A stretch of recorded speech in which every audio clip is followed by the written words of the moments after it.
If you're a facilities manager at a university, you know students rely on the cafeteria for breakfast, lunch, dinner, and the occasional late-night snack. So when a dishwasher breaks down and dirty plates pile up, the mess hall can turn messy in the blink of an eye. Enter Grainger. With over 1 million industrial-grade products and fast delivery, the product you need now is never far away. So you can turn that dishwasher back into a lean, clean washing machine. Call, click Grainger.com, or just stop by. Grainger, for the ones who get it done.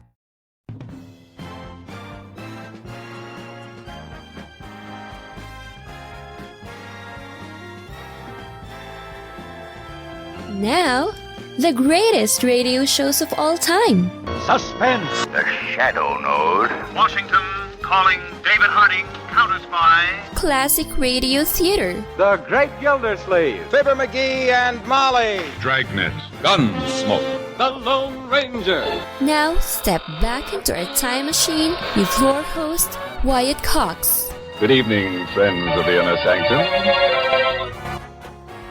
Comedy on this Sunday with episodes of My Friend Irma starring Marie Wilson, The Charlie McCarthy Show, Ezra Stone and Jackie Kelk in the Aldrich Family from 75 years ago, Dr. IQ from 83 years ago, and Superman from 83 years ago. That's all coming up on this Sunday.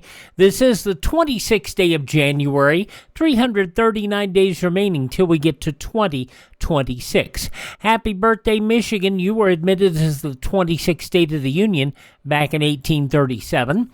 Tennessee enacting the first prohibition law in the U.S. in 1838. The U.K. formally occupied Hong Kong on this date in 1841, which China later formally ceded. In 1861, the state of Louisiana seceded from the Union, and in 1911, Glenn Curtiss flew the first successful seaplane. In 1920, former Ford Motor Company executive Henry Leland launched the Lincoln Motor Company. He would later sell Lincoln back to Ford. All right, the Apollo Theater reopened in Harlem, New York on this date in 1934. John F. Kennedy appointed Janet G. Trevelyan to be his physician in 1961, the first time a woman held the appointment. In 1962, Ranger 3 launched to study the moon. The space probe later missed the moon by 22,000 miles. Close. In his State of the Union address on this date in 1982, President Reagan announced a program to turn revenue back to the states. By 1988, the states will be in complete control of over 40 federal grant programs. The trust fund will start to phase out, eventually to disappear, and the excise taxes will be turned over to the states. President Reagan on this date in 1982. In 1988, Andrew Lloyd Webber's The Phantom of the Opera had its first performance on Broadway at the Majestic Theater in New York City. Silently the senses abandon their defenses, helpless to resist the notes I write. For I compose the music of the night. The original Phantom, Michael Crawford singing Music of the Night. Phantom, the longest-running show on Broadway before closing in April of 2023. In 1992, Boris Yeltsin announced Russia would stop targeting U.S. cities with nuclear weapons. And on this date in 1998, on American television, U.S. President Bill Clinton denied having sexual relations with former White House intern Monica Lewinsky. I want to say one thing to the American people. I want you to listen to me. I'm going to say this again. I did not have sexual relations with that woman, Miss Lewinsky. I never told anybody to lie, not a single time, never. These allegations are false, and I need to go back to work for the American people. Thank you.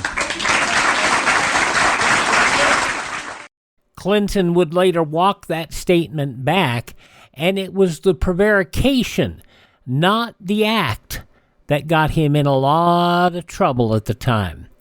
Honesty is the best policy, and Bill Clinton, well, a lot of politicians have a problem with honesty, don't they? In 2005, Condoleezza Rice became the first African-American woman, only the second black or woman to serve as U.S. Secretary of State. In 2006, Western Union discontinued its telegram service. And, there was a period of time there where they tried to do mailgrams. And it worked for a time where instead, you would write it online and you would pay for it, and it would get mailed in the city of the recipient. But then email came along, and it was kind of like, what's the bother? American Journal of Medicine on this date in 2007 reported aspirin might prevent a heart attack and stroke. Until now, we didn't know whether apparently healthy people could prevent the occurrence of a first heart attack by taking aspirin. This study, which is the largest study of its kind ever conducted, shows quite conclusively that you can. The slight blood thinning of a baby aspirin once a day by many people, and of course, it's all very, very difficult to gauge, but by and large, it does help a number of people. Now, in 2009, the Octomom, Nadia Suleiman of Whittier, California, gave birth to octuplets, 8 babies conceived by in vitro fertilization. Dr. Karen Maple is part of a team that helped deliver the babies. We are very delighted to say that 8 newborns are in stable condition and they're doing quite well. Suleiman, already a mother of 6, I guess trying to, develop a football team. I don't know. In 2020, a Sikorsky S-76B helicopter flying from John Wayne Airport to Camarillo Airport crashed in Calabasas, California, 30 miles west of L.A., killing all 9 people on board, including former 5-time NBA champion Kobe Bryant and his daughter Gianna. Passing away on this date, in addition to Kobe and Gianna, were the credited inventor of baseball, Abner Doubleday, actor Edward G. Robinson, Vice President Nelson Rockefeller, Paul Bear Bryan, also the football coach, actor Jose Ferrer, wrestler David Schultz, astrologer Jeannie Dixon, the son of Marlon Brando, Christian Brando, Fish on Barney Miller TV show, Abe Vigoda, Mannix, Mike Connors, and Della Street on the Perry Mason television show Barbara Hale, all passing away on this date in history.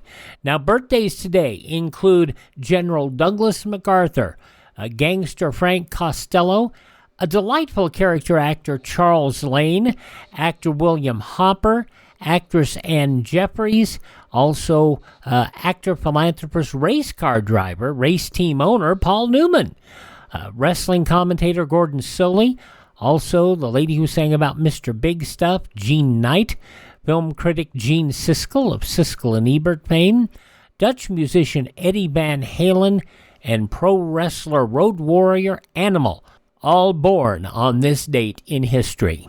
Hi, this is Jeff Foxworthy. It is now time for the birthday announcements. The following people are now officially older than dirt. 96 years old. Julius Pfeiffer, the political cartoonist, 96 years old today. Baseball player, a legend, broadcaster Bob Uecker, who made more of being a failure in baseball. I shouldn't say a failure because he played the game. He wasn't the best.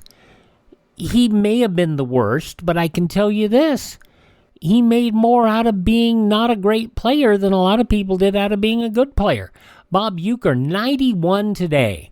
The lady who wrote for Mary Chapin Carpenter the wonderful song Passionate Kisses did a lot of music on her own too. Lucinda Williams, 72 today. Speaking of musicians, how about Anita Baker turning 67 today? 1986, caught up in the rapture of love. Nothing else can compare. When I feel the magic of you, I Oh, Rapture, Anita Baker, Sweet Love. Wonderful music. Anita Baker, 67 today. Ellen DeGeneres is 67 also. I must be giving off one of those vibes again. That's what we do. We give off vibrations, and then we pick up the vibrations from our gaydar. Her self-deprecation was really some of the best part of her humor. Ellen DeGeneres, 67 today. Retired goalie Wayne Gretzky, 64. The gratitude I had to my teammates and, of course, to the fans, one of the best ovations I've ever had. One of the best ever. Wayne Gretzky, 64 today. From Mad TV, Brian Callen is 58. Also from Charmed, and the last host of Soul Train, Dorian Gregory is 54. And she was Sasha Banks in the WWE. Now she's having the run of her life in All Elite Wrestling in New Japan. Mercedes Moné is 33. Those just a few of the people celebrating the 26th day of January as their birthday. If this happens to be your birthday, happy birthday to you. Happy birthday to you. Happy birthday, happy birthday. Happy birthday to you.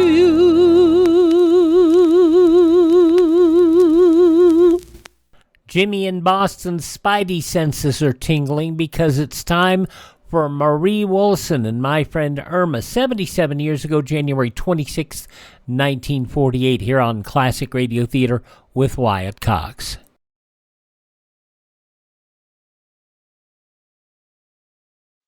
Ladies and gentlemen, the chief hope of our enemies is to divide the United States along racial and religious lines and thereby conquer us. Let's not spread prejudice. A divided America is a weak America. Through our behavior, we encourage the respect of our children and make them better neighbors to all races and religions. Remind them that being good neighbors has helped make our country great and kept her free. Thank you. Jimmy in Boston is one of our most loyal listeners, particularly when it comes to Marie Wilson and My Friend Irma. This episode goes back 77 years to January 26, 1948. Irma joins the Lonely Hearts Club.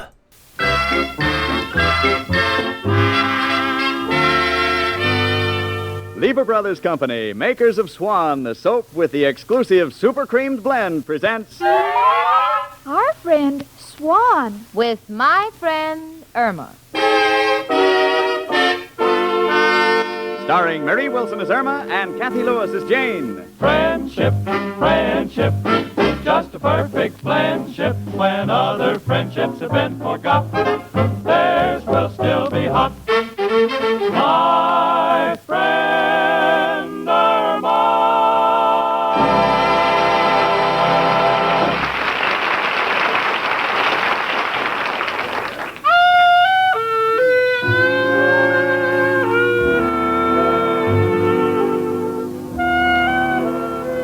Originally, when I came to New York, I lived alone in a boarding house. It wasn't bad, but before long I was talking to myself. Right then and there, I decided to find a roommate. That's how I happened to be living with Irma Peterson. Now I have someone to talk to. You know, the conversation made more sense when I was talking to myself. For instance, a few minutes ago I said, Irma, you know, I don't think those wall brackets give us enough light. Why don't we buy a bridge lamp?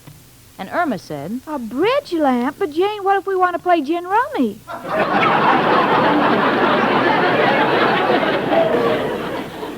These things I never answer. I just pretend I'm back in the boarding house living alone. Or to steady my nerves, I pick up a newspaper and read. Jane? Yes, Irma? What are you doing with the newspaper? Reading?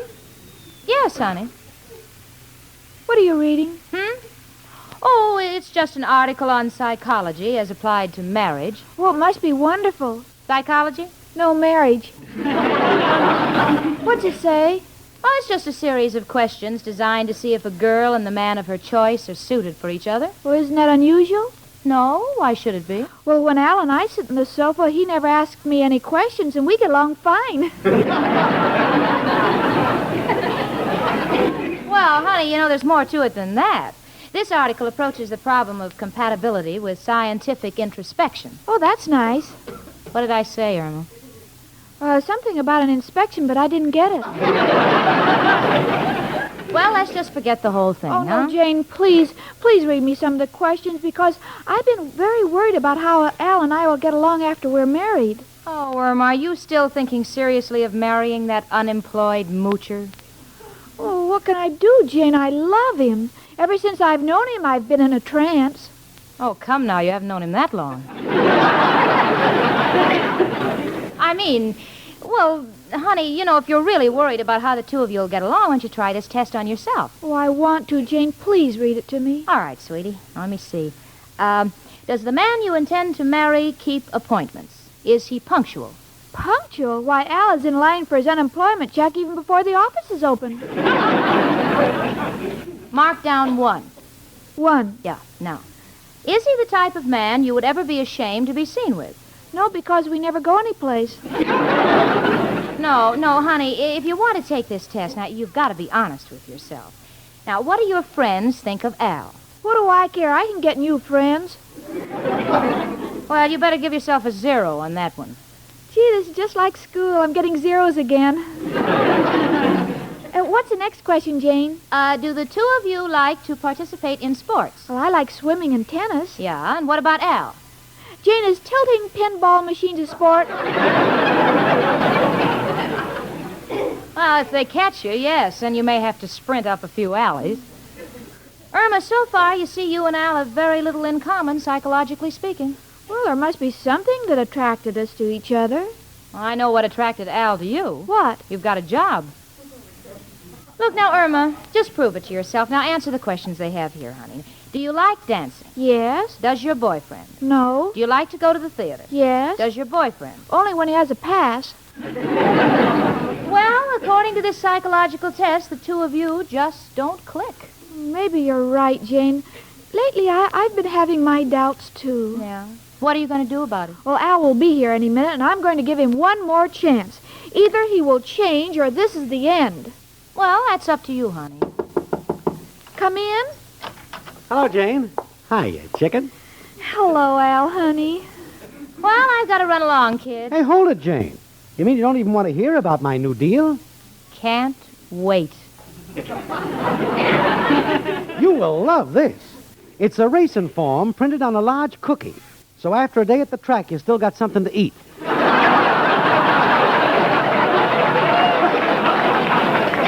Sounds good, huh?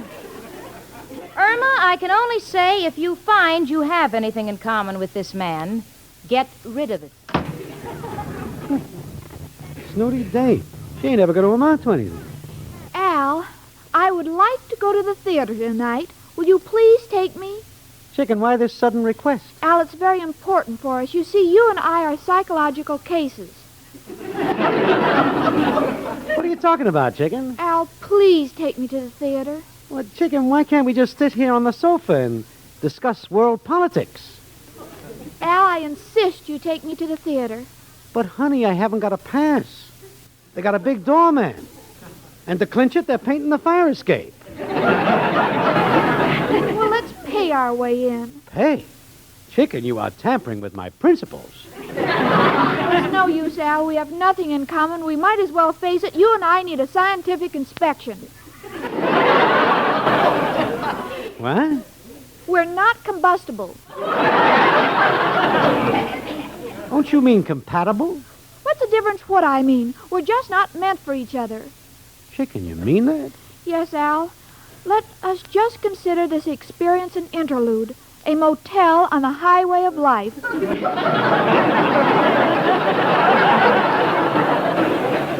Chicken, you're nuts. That's beside the point. This is the end, and I think we should break completely. Well, Chicken, I don't know what to say. But if you think you'll find more happiness with another, here's your ring back. Thanks, Al. And here's a pawn ticket for the one you promised me. Maybe you'll change your mind someday. Well, goodbye, Irma. You're a swell kid. I won't ever forget you.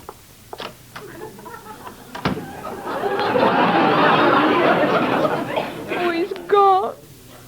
He's gone. Honey, I just passed Al in the hall and... Oh, honey, you're crying. Don't feel sad, sweetie. I can't help it, Jane. I always feel sad when I'm crying. Now, listen, Irma, the worst is over. Now, you must try to forget it. Believe me, it's for the best. I know you're right, Jane, but I never had a man walk out on me before. That's silly. He didn't walk out on you. You walked out on him. How can you say that? I'm still here. Oh, now, look, honey, don't carry on. So, you're really in an enviable position. You have the whole world before you. You're footloose and fancy-free. Footloose and fancy-free? Sure. Now, come on, you dry those tears and let's have a smile. Come on. Come on, now let me hear you laugh. Ha, ha, ha, ha, ha. That's more like it, honey. Be gay. Come in. It's only me, Professor Kropotkin. Hello, Janie and Irma, my two little jigsaw puzzles. One complete and one a few pieces are missing. Why, Professor. Excuse me, a little joke I picked up in a toy store. What's new, Irma?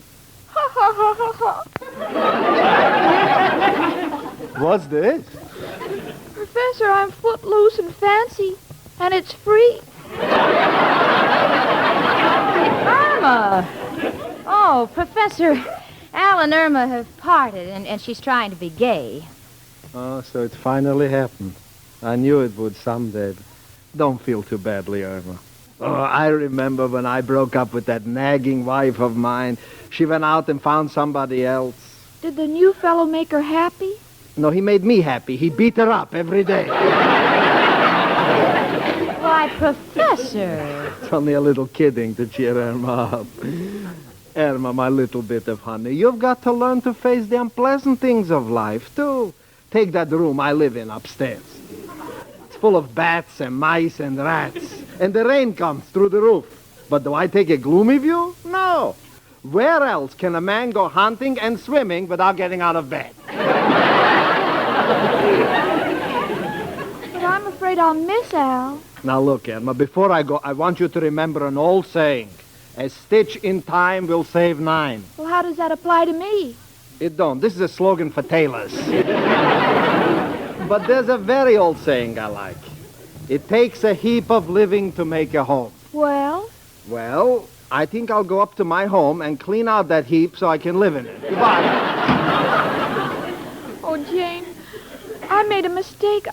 I'll never find another man like Al. No, you made a decision, Irma. Don't be a weakling. Guess you're right, Jane. I'm just going to look around for someone else. Good. Who can that be? Maybe it's Al coming back. Come in. Hello, dearie.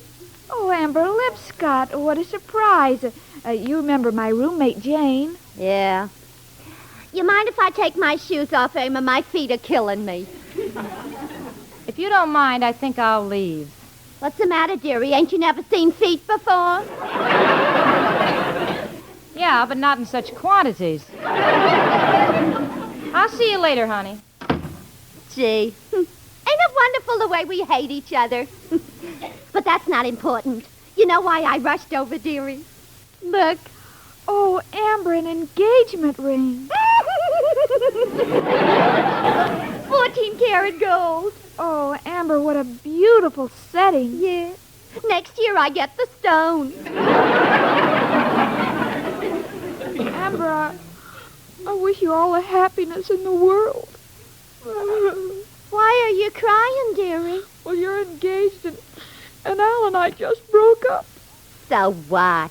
This town is crummy with guys.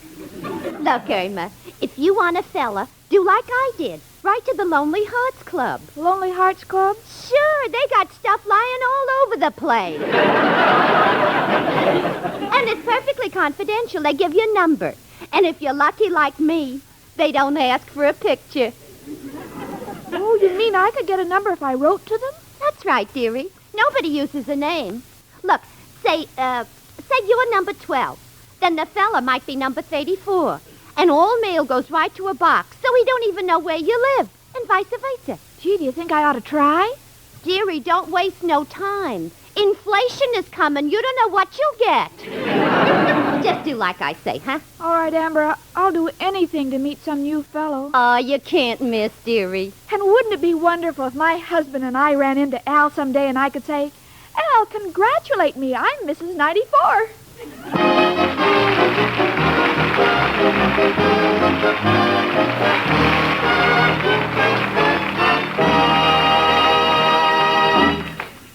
Say, ladies, would you like to have a luxurious mink coat? Well, then, find out about the exciting Lever Brothers $100,000 fur contest. Hello? Oh, hello, Dottie. Say, listen, how would you like to have a real mink coat? No, I'm not kidding. You really can get one by winning one of the Lever Brothers fur contests. Well, all you do is tell why you like Swan soap, Lux Flakes, Lux Toilet Soap, Lifebuoy, Rinso, or Spry. How long will the contest last? Well, there's going to be one each week for 5 weeks, and we can enter as many times as we want to. Well, I have to dash. Turn on your radio right now, and you'll hear more about it. Bye. There are 1,645 prizes in all, 329 each week in this $100,000 contest. Each week, the following prizes will be awarded. 1 gorgeous $3,000 mink coat, 3 $1,000 fur coats, 5 smart $500 fur jackets, as well as many other prizes of valuable furs and cash. And ladies, you may choose your own coat at your favorite store when you win, or you can have the cash. Now, here are the rules. In 25 words or less, tell why you like any of these 6 Lever products. Swan soap, Lux, Lux toilet soap, Lifebuoy, Rinso, or Spry. Enclose a wrapper or box top from one of them. Print your name and address, and the name and address of your dealer. He'll help you. Also, be sure to get your entry blank from him. It will give you all the information you need. Mail your entries to Lever Fur Contest, Box 1, New York 8, New York. Be sure to get your entry blank from your dealer tomorrow. That address, Lever Brothers Company Fur Contest, Box 1, New York 8, New York. You may win a luxurious fur coat or cash. So start writing your letters tonight.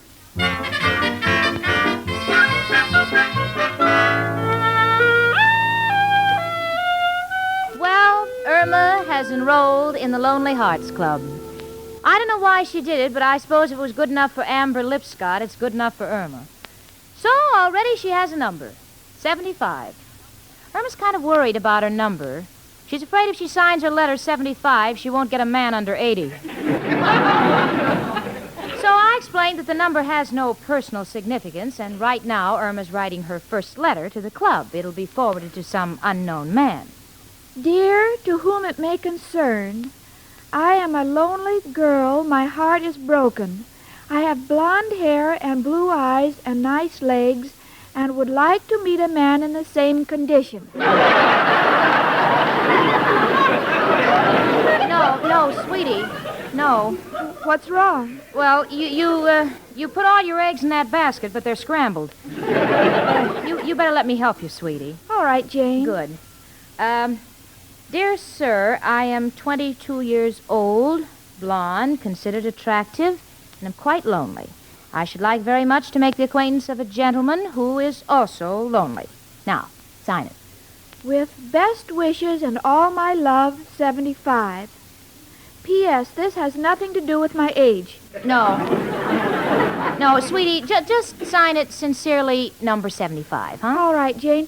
Do you think I should spray a little perfume on it? You know, the bottle Al gave me? Irma, I have smelled that perfume. It will not only keep men away, but also mosquitoes. No, honey, you just mail as it is. All right, Jane.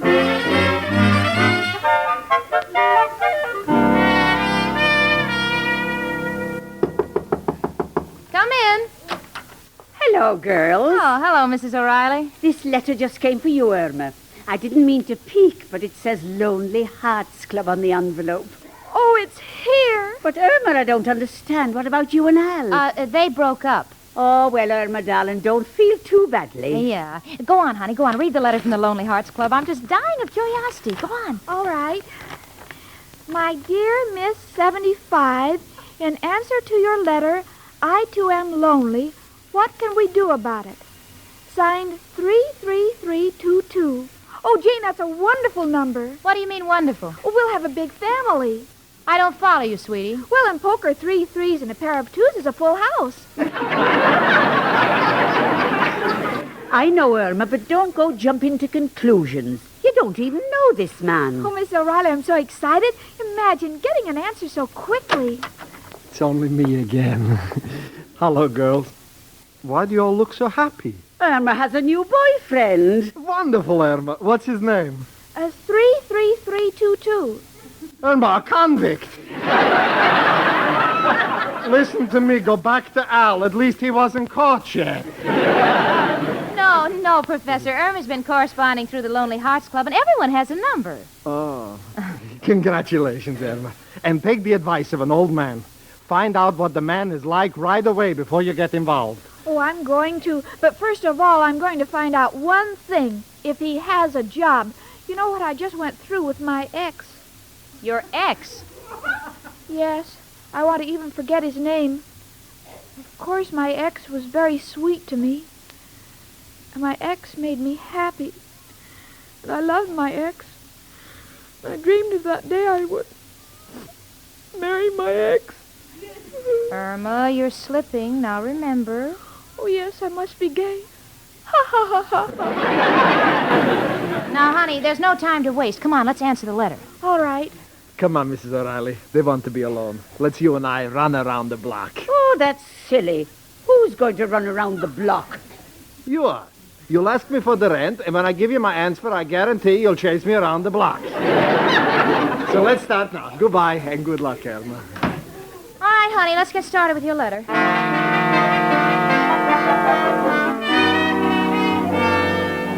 Well, Irma has finished her letter, and I'm proofreading it for her.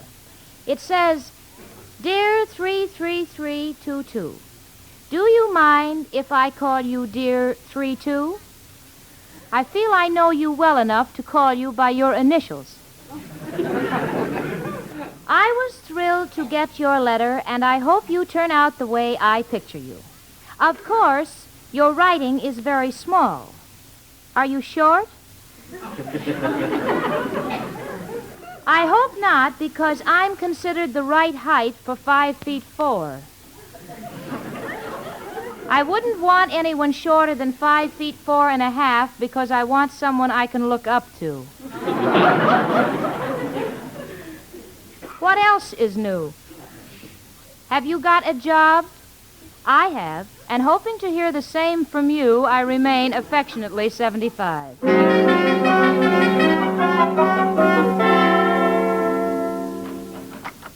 Yes, sir. What can the Lonely Hearts Club do for you? My name is Al. My number is 33322. I'm corresponding with a girl numbered 75. Any mail for me? I'll look in the box. Oh, yes. Here's a letter for you, 33322. By the way, how are you getting along with your correspondence? Well, frankly, the dame seems a little cracked. But I'm so anxious to get over this lump in my heart. You know, the girl I love jilted me, that I'll try anything. Oh, here you are. Good luck.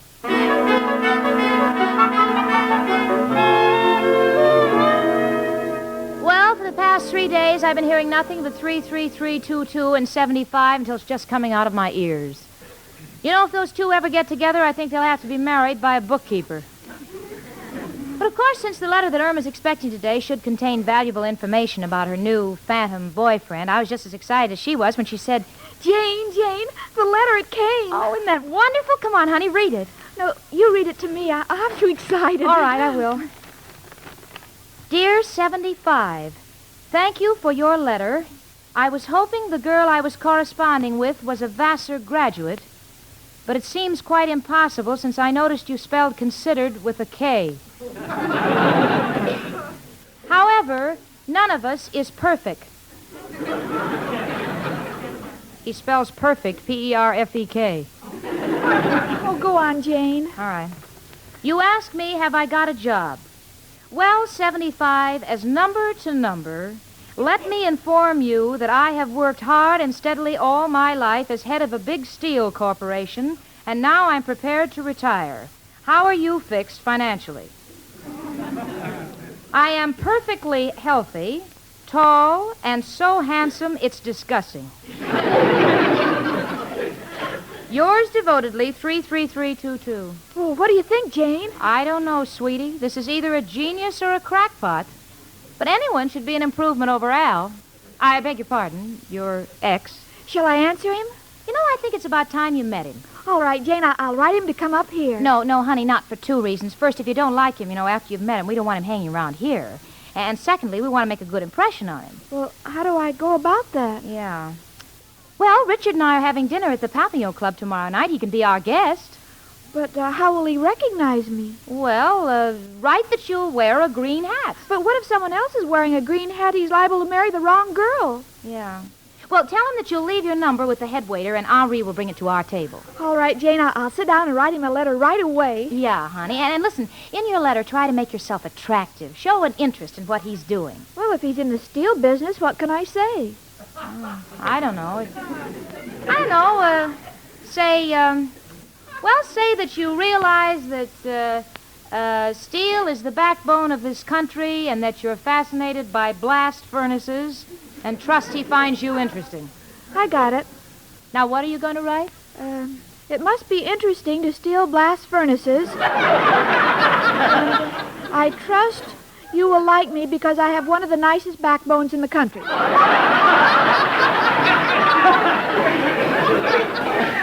Hold it, honey. Just hold it. Just invite him to dinner at the Papillon Club.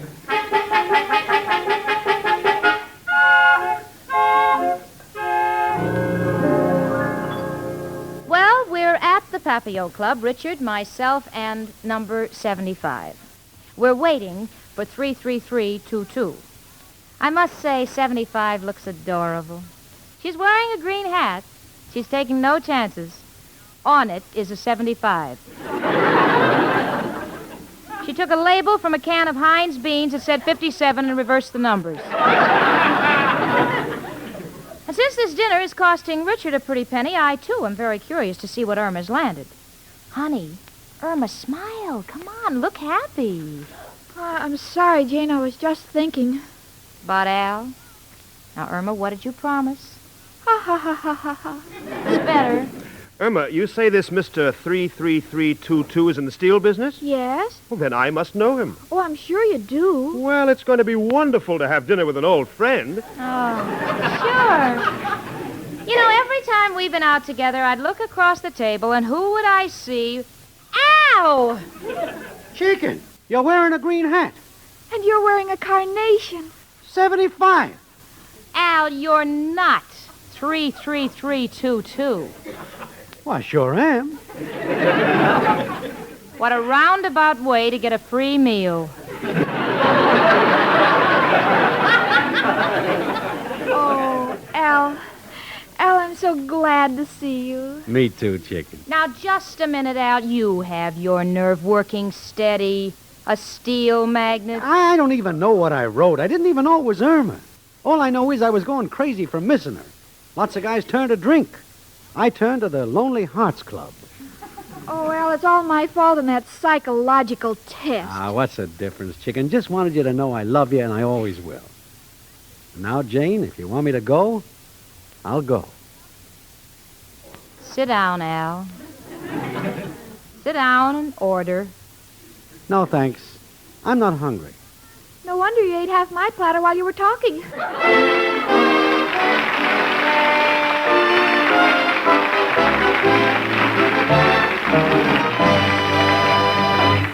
Ladies, now with Swan Soap, you can get the kind of complexion care you've been dreaming of. Sure, because Swan's exclusive super creamed blend gives you a wonderful new kind of beauty lather. A rich, mild beauty lather that cleanses so gently and rinses away so completely, your skin is left fresh, smooth, and lovely as ever. So for perfect complexion care, make your regular facial soap super creamed Swan soap. Well, Irma and Al are back together on the sofa, and they're as much in love as ever. They're making gooey talk. He says, How's my darling little 75? Oh, just fine, my great big 33322. and if that isn't nauseating enough, Irma is now making with more numbers. 14. No, I don't like that. 32. Yes, 32 and 33. Irma, I know Al is 33322 and you're 75. What are those other numbers? Oh, I'm just picking out names for the children. Well, with language like that, what can I say but 23 skidoo to my friend Irma.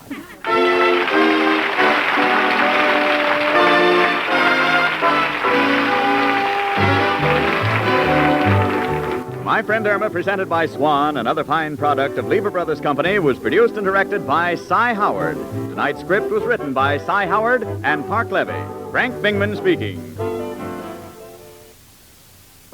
Spry. Cakes are light and high. Spry. There's a reason why. Spry. Cakes improve with Spry. Rely on Spry. You bet there's a reason why Spry is the cake-making wonder. Spry has an amazing cake improver secret. Try the sure Spry one-bowl way and be certain of lighter, finer, richer cakes every time. No other type of shortening has Spry's cake improver secret. For new cake-making success, rely on Spry. Pure, all-vegetable Spry with cake improver.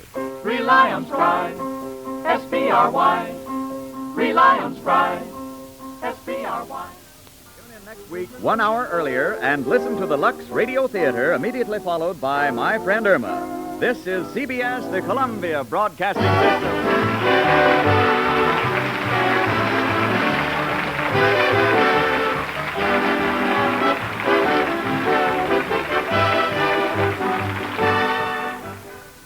77 years ago, January 26, 1948, My Friend Irma on Classic Radio Theater with Wyatt Cox. Coming up next, Charlie McCarthy.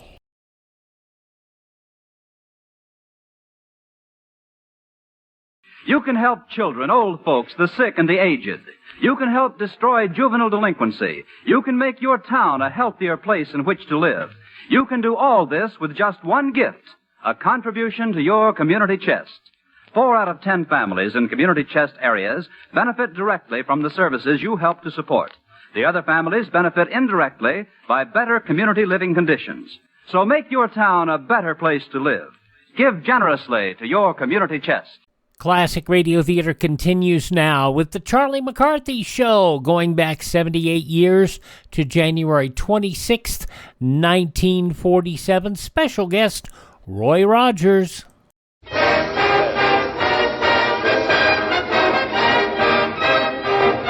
makers of Chase and Sanborn Coffee bring you the Charlie McCarthy Show.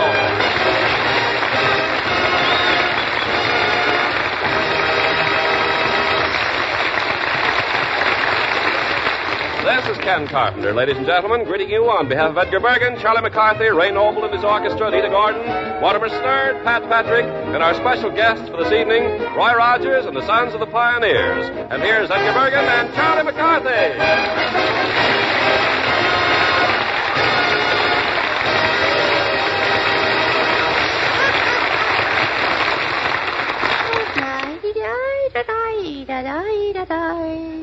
Go to sleep, you little rascals, you.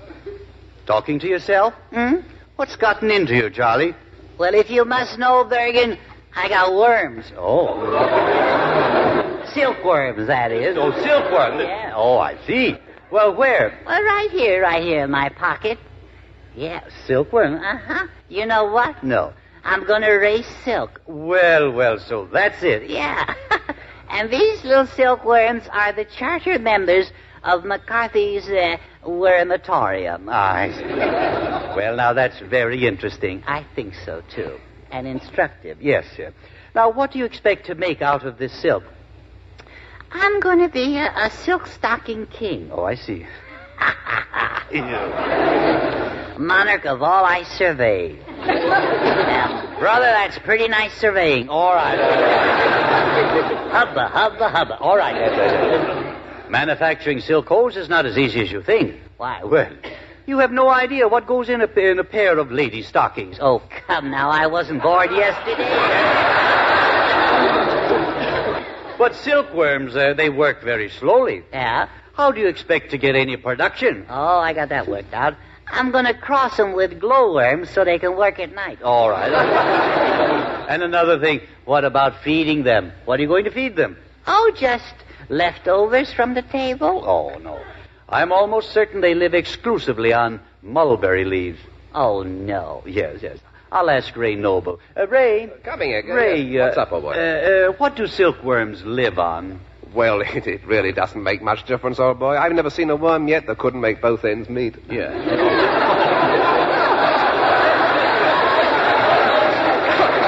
I rather liked it. Yeah, well, you stand alone. Yeah. Ray? Yes? I think you've been seeing too much of yourself lately. And so have we. Goodbye, if you don't mind. Why, goodbye? I mean, I'd rather hate to leave so soon, you know. It's the least you could do after that one.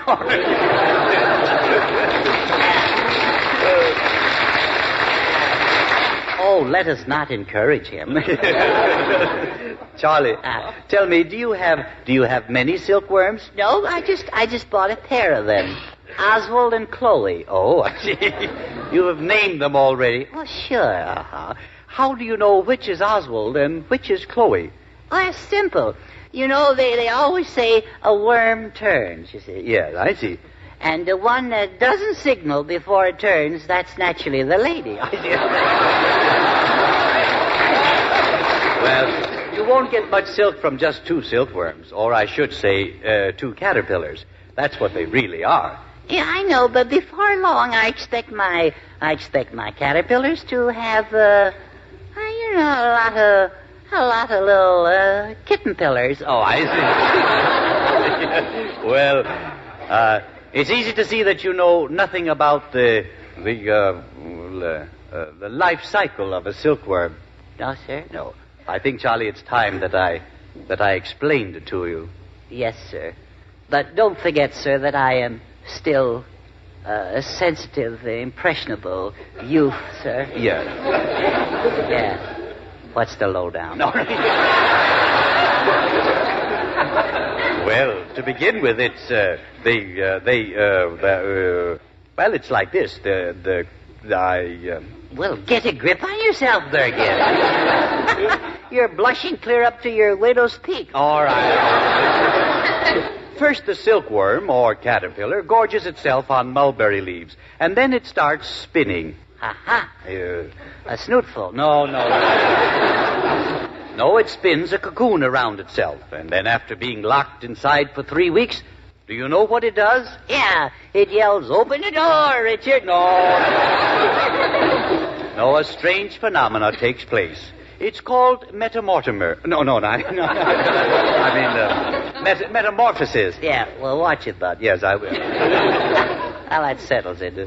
We got to use shorter words here. No.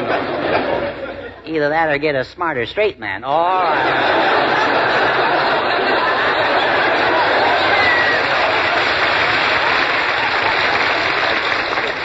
We all make mistakes. Yeah, you certainly do. Yes. The word metamorphosis comes from the Greek word meaning to transform. Gad, is there anything those Greeks don't have a word for? Oh, now, please, I think we've gone about far enough. What's the matter, Charlie?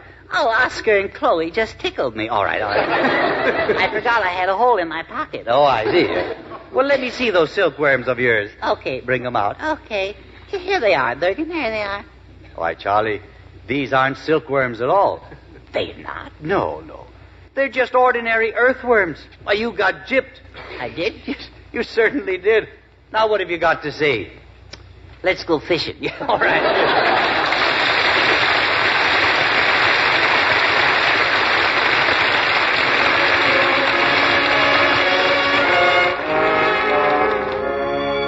lovely Anita Garden sings the beautiful ballad Life Can Be Beautiful, accompanied by Ray Noble and his orchestra.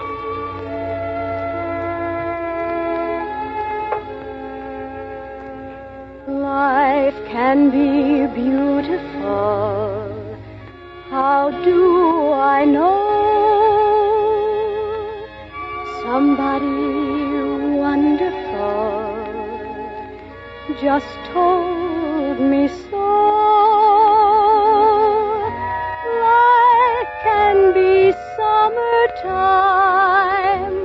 when it's really fall. Love can come anytime, anytime at all. Nights can be heavenly. Take nights like this. What makes them heavenly? Only your kiss.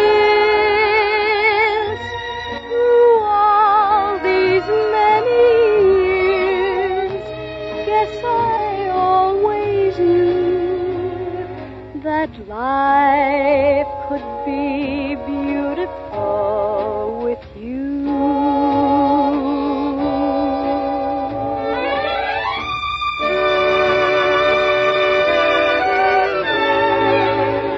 How do I know?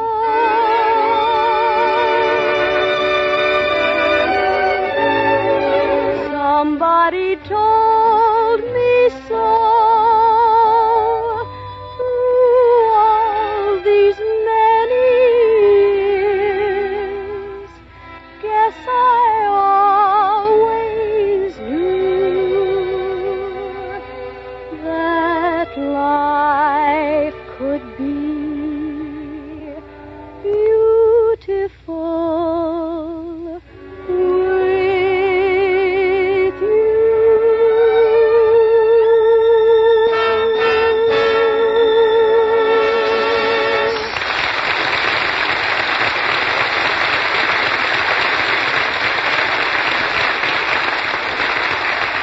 When I say coffee, you think Chase and Sanborn. When you taste Chase and Sanborn, that's shade-grown flavor. Everybody notices that big bonus of heartwarming coffee goodness. It's impressive from the very first sip of delicious Chase and Sanborn. It's extra flavor over and above what you normally expect. A lavish abundance of richer flavor from finer coffees grown in the shade. Now, that's the important feature. Shade-grown means flavor-grown. Because in the tropics, the rich soil and the all-powerful sunlight make everything grow rapidly. And with coffee, of course, growing time is flavor-making time. The longer it takes, the better.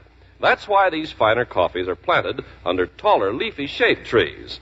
The direct rays of the sun are cut off, so the soil has more time to do its work slowly and completely. Day after day, the coffee beans gather in more and more shade-grown flavor. So make the most of a grand opportunity.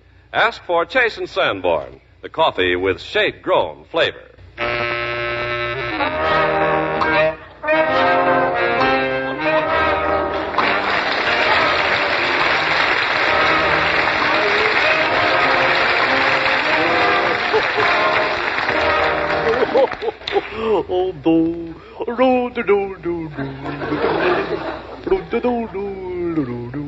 Why, Mortimer Snerd. What are you doing here? Well, I was on the way over here. See? Yeah. So I decided it wouldn't be out of my way to drop in on you.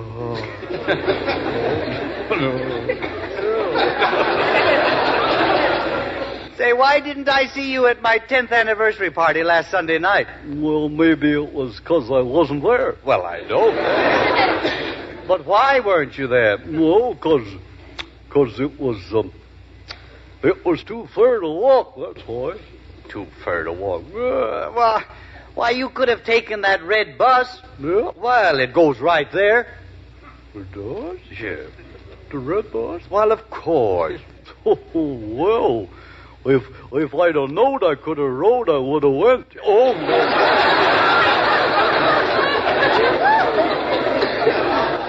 I beg your pardon. What did you do? No. If I'd have known I could have rode, I would have went. Yeah. Mortimer, you must watch your speed. Yeah? Yeah. Well, I can't. My nose kind of cuts off the view. Well, you don't want to be an illiterate, do you? I don't know. How are the hours? Oh, I don't.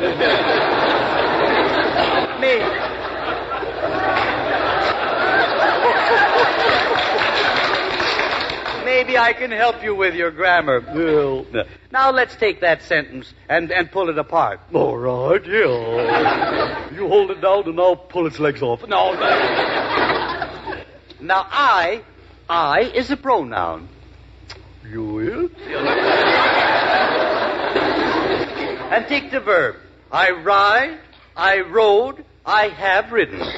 Say, you give the bus company lots of business, don't you? Yeah. Now, will you please pay attention? Yeah. Ridden. Yeah. Ridden is the past participle of ride. Ride, a participle, ride, a riddle, ride, Do you follow me? No.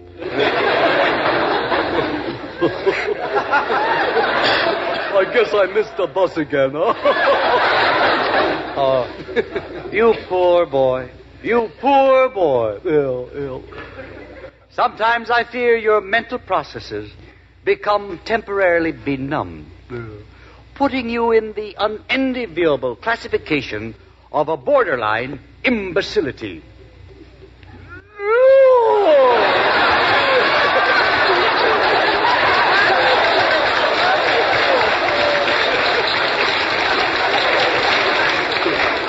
Oh, hush up out there.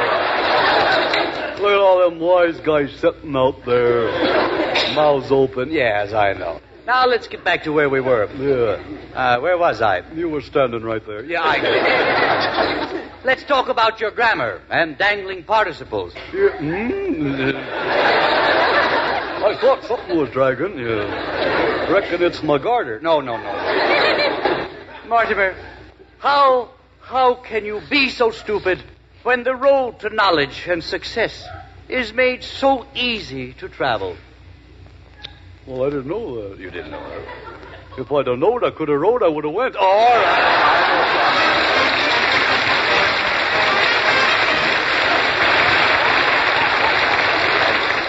Roy Rogers is coming over. Well, now, Anita, at your age, you shouldn't bother your pretty little head about things like that. Oh, I don't bother it. Mr. Rogers does. Yes, I know. He's just super. Yes. He's a lucky chap, you know. When I was a lad, I wanted to be a cowboy. Well, Ray, we all have those childhood dreams, but we soon get over them. Oh, that's so true, Edgar, isn't it? Yes. Now I want to be an Indian. Yeah. I'm an old cowhand from chasing sand. Yippee! Look what I brought with me, fellas. Roy Rogers, king of the cowboys.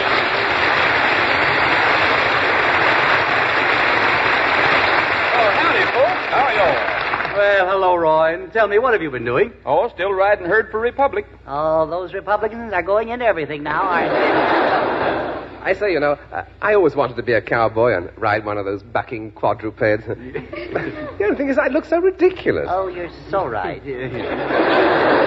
Well, most of us look ridiculous on the Dude Ranch. Well, you know, Edgar, it seems to me that if Easterners send their children to a finishing school so that they'll behave in the city, well, then there should be an unfinishing school, you see, to roughen them up for dude ranching. Say, that gives me an idea. Let's open up a boot camp for tenderfeet. You mean you want to start a school? Well, school is such a horrid word. Let's call it an academy. I can just see a big classroom filled with dudes and dudesses. Oh, you can? I say, Charlie, can you see me? Yeah. You're wearing a 10-gallon dunce cap.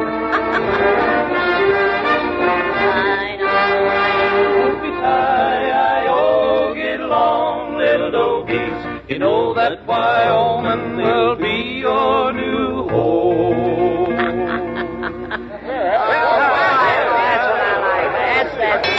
Class, will please come to order. Oh, no. Now, I'm going to call the roll. Dead-eye Noble. Yippee! Oh, I mean present your tutorship. Deadhead Bergen. Present partner. Deadwood McCarthy. Yeah. Hackamore T. Smew. Oh, I'm here. He just came back from riding class.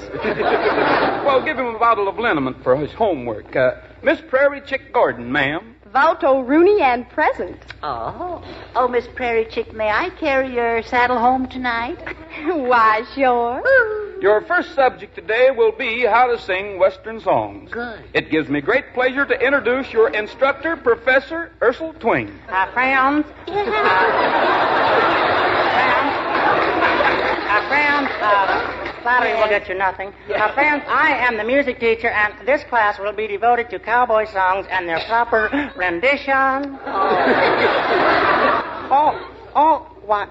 Mike, for goodness sake. What's the matter, Professor? Well, to use the Western expression, somebody just pinched my poke. Well, put some iodine on it and forget it all.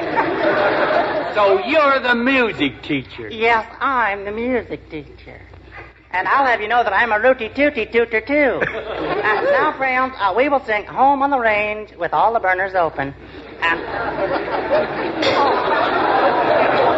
that reminds me, I forgot to pay my gas bill. All right, now, students, do, re. Do, re. Please, I'll do it myself. Okay. Do, re, mi, so, friend. That's it. All together now. Home, home on the range, where the deer... They got spurs that yingle, yangle, yangle. No, group, no, They got stop. spurs that yingle, yangle, yangle. Well, now, just who on earth are you? Eben Jumpalong Svensson. Oh, yeah. Eben the tumbling tumblesweet. My front name is Axel. Oh, well, what is your rear axle? What is your last name? Well, Svensson. Oh. He looks more like a busted axle to me. Yeah, well, just what is your purpose in coming here? Well, I want to be wild and woolly. Well, I don't think you'll ever be woolly.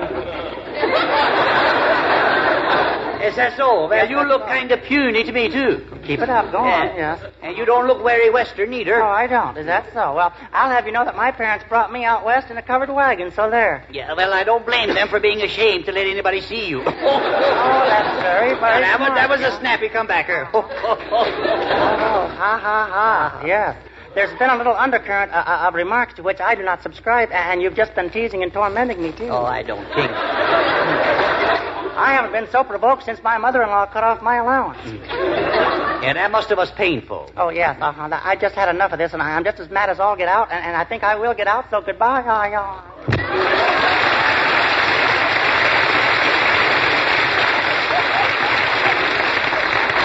Too bad he's such a high-strung critter. All right, boys, I reckon I'd better take over. Yeah, sure. We will all sing now. We got spurs that jingle, yangle, jingle, jingle. Oh, no, we won't. Oh, yes, we will. They got spurs that jingle. No, yangle. No, and jingle. No. Boy, those Swedes are tough.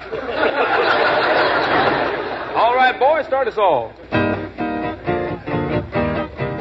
When each new day is born, I go riding, yippee-yay! On the wide open plains I roam, yippee-yo! Till the sun to the hills goes hiding, yippee-yay! There will always be someone glad when I come home, yippee-yay! Yippee-yo! End of day, home we go. For a cowboy has to sing, and the cowboy has to yell, or his heart would break inside of him at the gates of the home corral. Now the long day is through on the prairie. There's a low-hanging sun in the sky. From the home corral we will tarry, and we'll sing of the roundups in the days gone by. Yippee-yay, yippee-yo, end of day, home we go. For a cowboy has to sing, and the cowboy has to yell, or his heart would break inside of him at the gates of the home corral. There's a tired pony glad that it's over. Yippee-yay! With a song in my heart, so am I. Yippee-oh! For tonight we'll be dreaming of clover. Yippee-yay! And we always will until the day we die. Yippee-yay! Yippee-oh! End of day, home we go.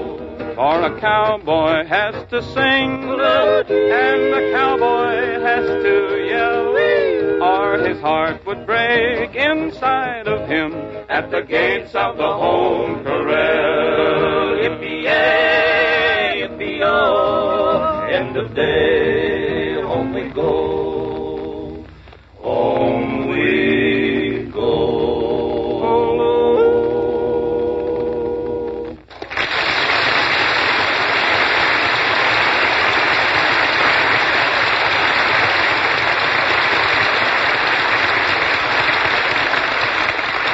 That was very good, pupils. And now the next subject will be on horsemanship and horses. Yeah, everybody open your scratch sheets to page 4. Now, are there any questions? Please, Trigger, just the pupils, please. Mr. Noble, can you describe a horse? Oh, yes.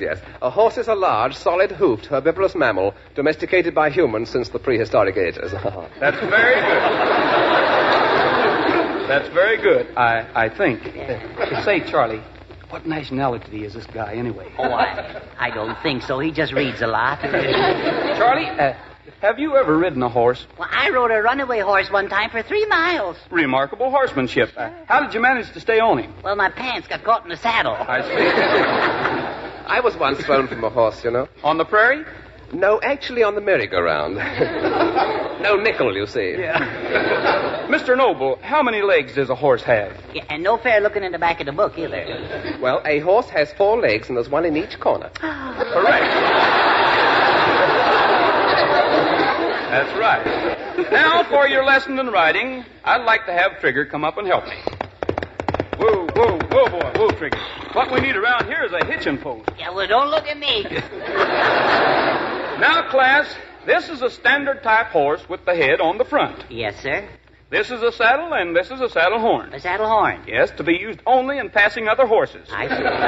The saddle is held on by this band, which is called... The belly band. Watch your language. There's Easterners present. Oh.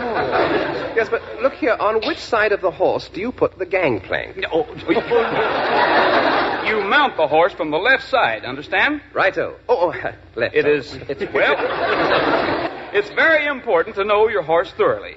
Now, I have Trigger so well trained that I can turn around on a biscuit without cutting the crust. Can you do that, Charlie? No, sir, but I can turn on a donut without slipping in the hole.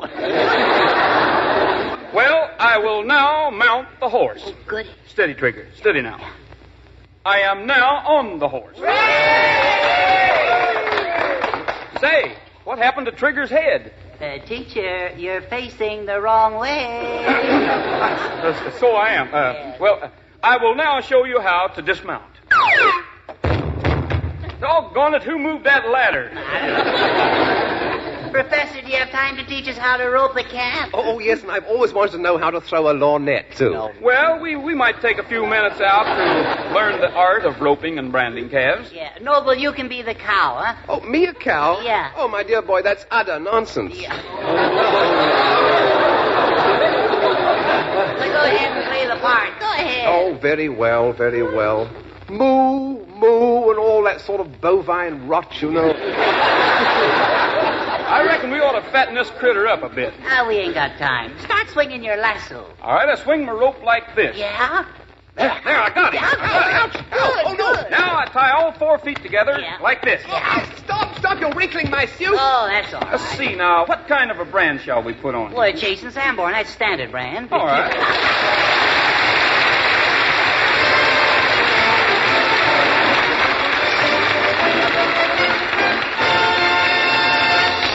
You can get richer, more flavorful coffee easily today. Just ask for Chase and Sanborn, the coffee with shade-grown flavor.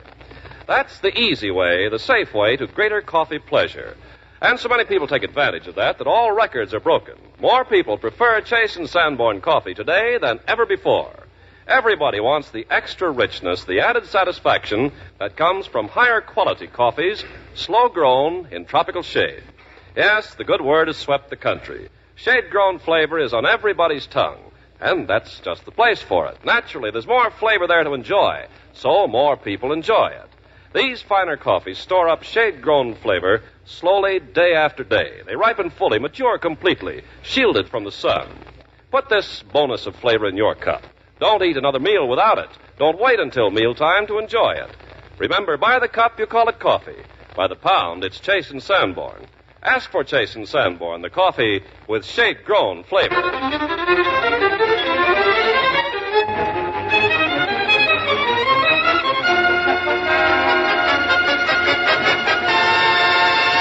Be sure and listen in next Sunday when Edgar Bergen, Charlie McCarthy, Ray Noble, Anita Gordon, and Pat Patrick will welcome as their guest Jane Wyman.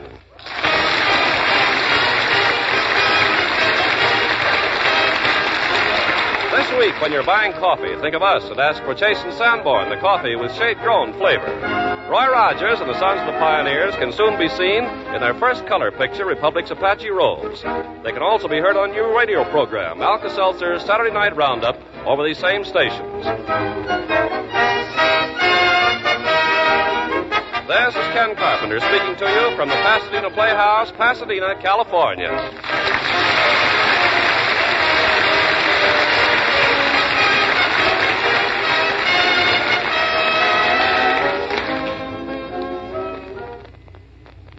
Remember the letters F-N-E for flavor, nutrition, economy. Blue Bonnet margarine gives all three: flavor, nutrition, economy. Why be satisfied with just one or even two of these advantages? Buy Blue Bonnet and get all three. Flavor, delicious flavor. Fresh, delicate, country sweet.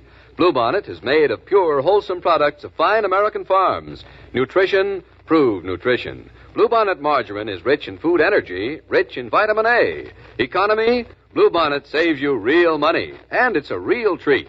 Table spreads are still scarce. Your grocer may not always have Blue Bonnet, but keep looking, asking. It's worth it to get delicious Blue Bonnet. Remember the letters F-N-E for flavor, nutrition, economy. Buy Blue Bonnet, yes sirree. Blue Bonnet margarine gives all three.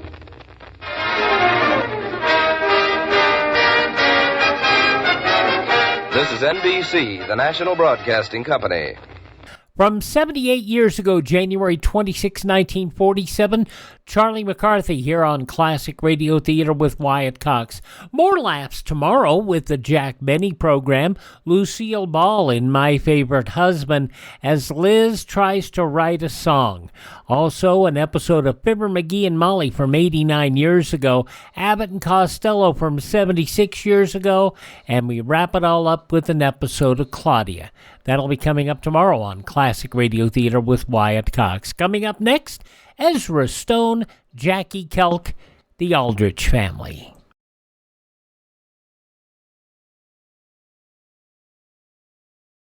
Whenever you drive the car, there is always an unseen, unwelcome passenger with you. That passenger is danger. The danger of a traffic accident. Unfortunately, every person seems to have the absurd notion that he bears a charmed life, that no traffic accident can happen to him. But it can, and too often it does. So when you're behind that wheel, don't take chances. Obey all traffic rules. Drive safely for life, your life, and the lives of us. We roll on now with more Classic Radio Theater and an episode of the Aldrich family. This goes back 75 years. To January 26, 1950, The Great Sled Race. The Aldrich family, based on characters originated by Clifford Goldsmith and starring Ezra Stone as Henry with Jackie Kelk as Homer. Henry Aldrich. Coming, Mother.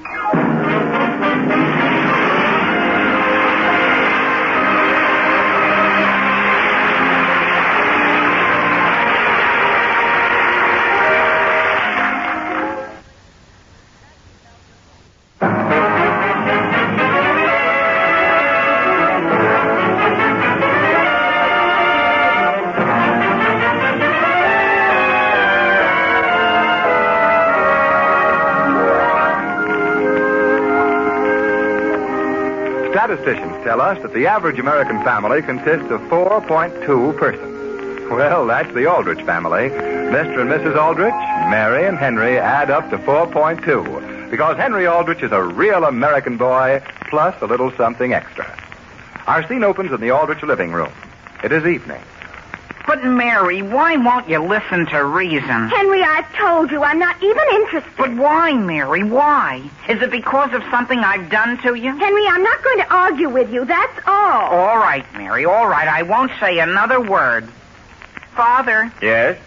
will you please tell Mary that she ought to listen to reason? Henry, I'm reading my paper, and I'm not going to be mixed up with this. But gee whiz, here it is Friday night, and if there's one thing I've been wanting to go on all winter, it's a sleigh ride. With Mary? No, gee whiz, with anybody. Henry, it's Joe Graham's party. He hired the sleigh and the horses. I just can't turn around and... Henry Aldrich, you're not going, that's all. I know why you don't want me. I know. You're afraid I'll ask some girl you don't like. That has nothing to do with it. I'll tell you what I'll do. You name any girl in town and I'll ask her. But I don't want you to ask anybody. Not anybody? You mean you want me to come alone? Henry, you're not coming at all. All right, Mary. Then we won't say anything more about it. We won't even mention the subject again.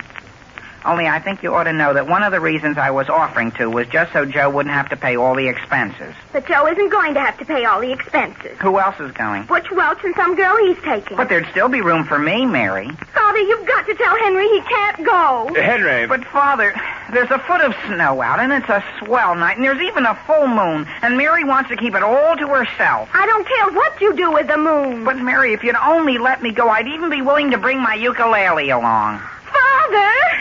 Mary, if you don't want Henry to go, why don't you tell him so and settle it? Mother! Well, gee whiz, after all I've done for you, Mary. Henry, can't you find anything to do? That's the trouble, Father. I haven't a thing I can do. You can hand me a match if you'd like to. Oh, yes, Father. Couldn't you take her to one side and just reason with her a little? About what? Haven't I made it clear? About taking me. Don't hold that match so high. Oh, is that better? Thank you. Mary gave you her reasons for not wanting you to go with her, so why not sit down and read a book and let me read my paper? Read a book, Father? Why don't you go over to Homer's? Homer and I aren't speaking to each other. Well, find something to do. I've had a hard day at the office. Yes, Father.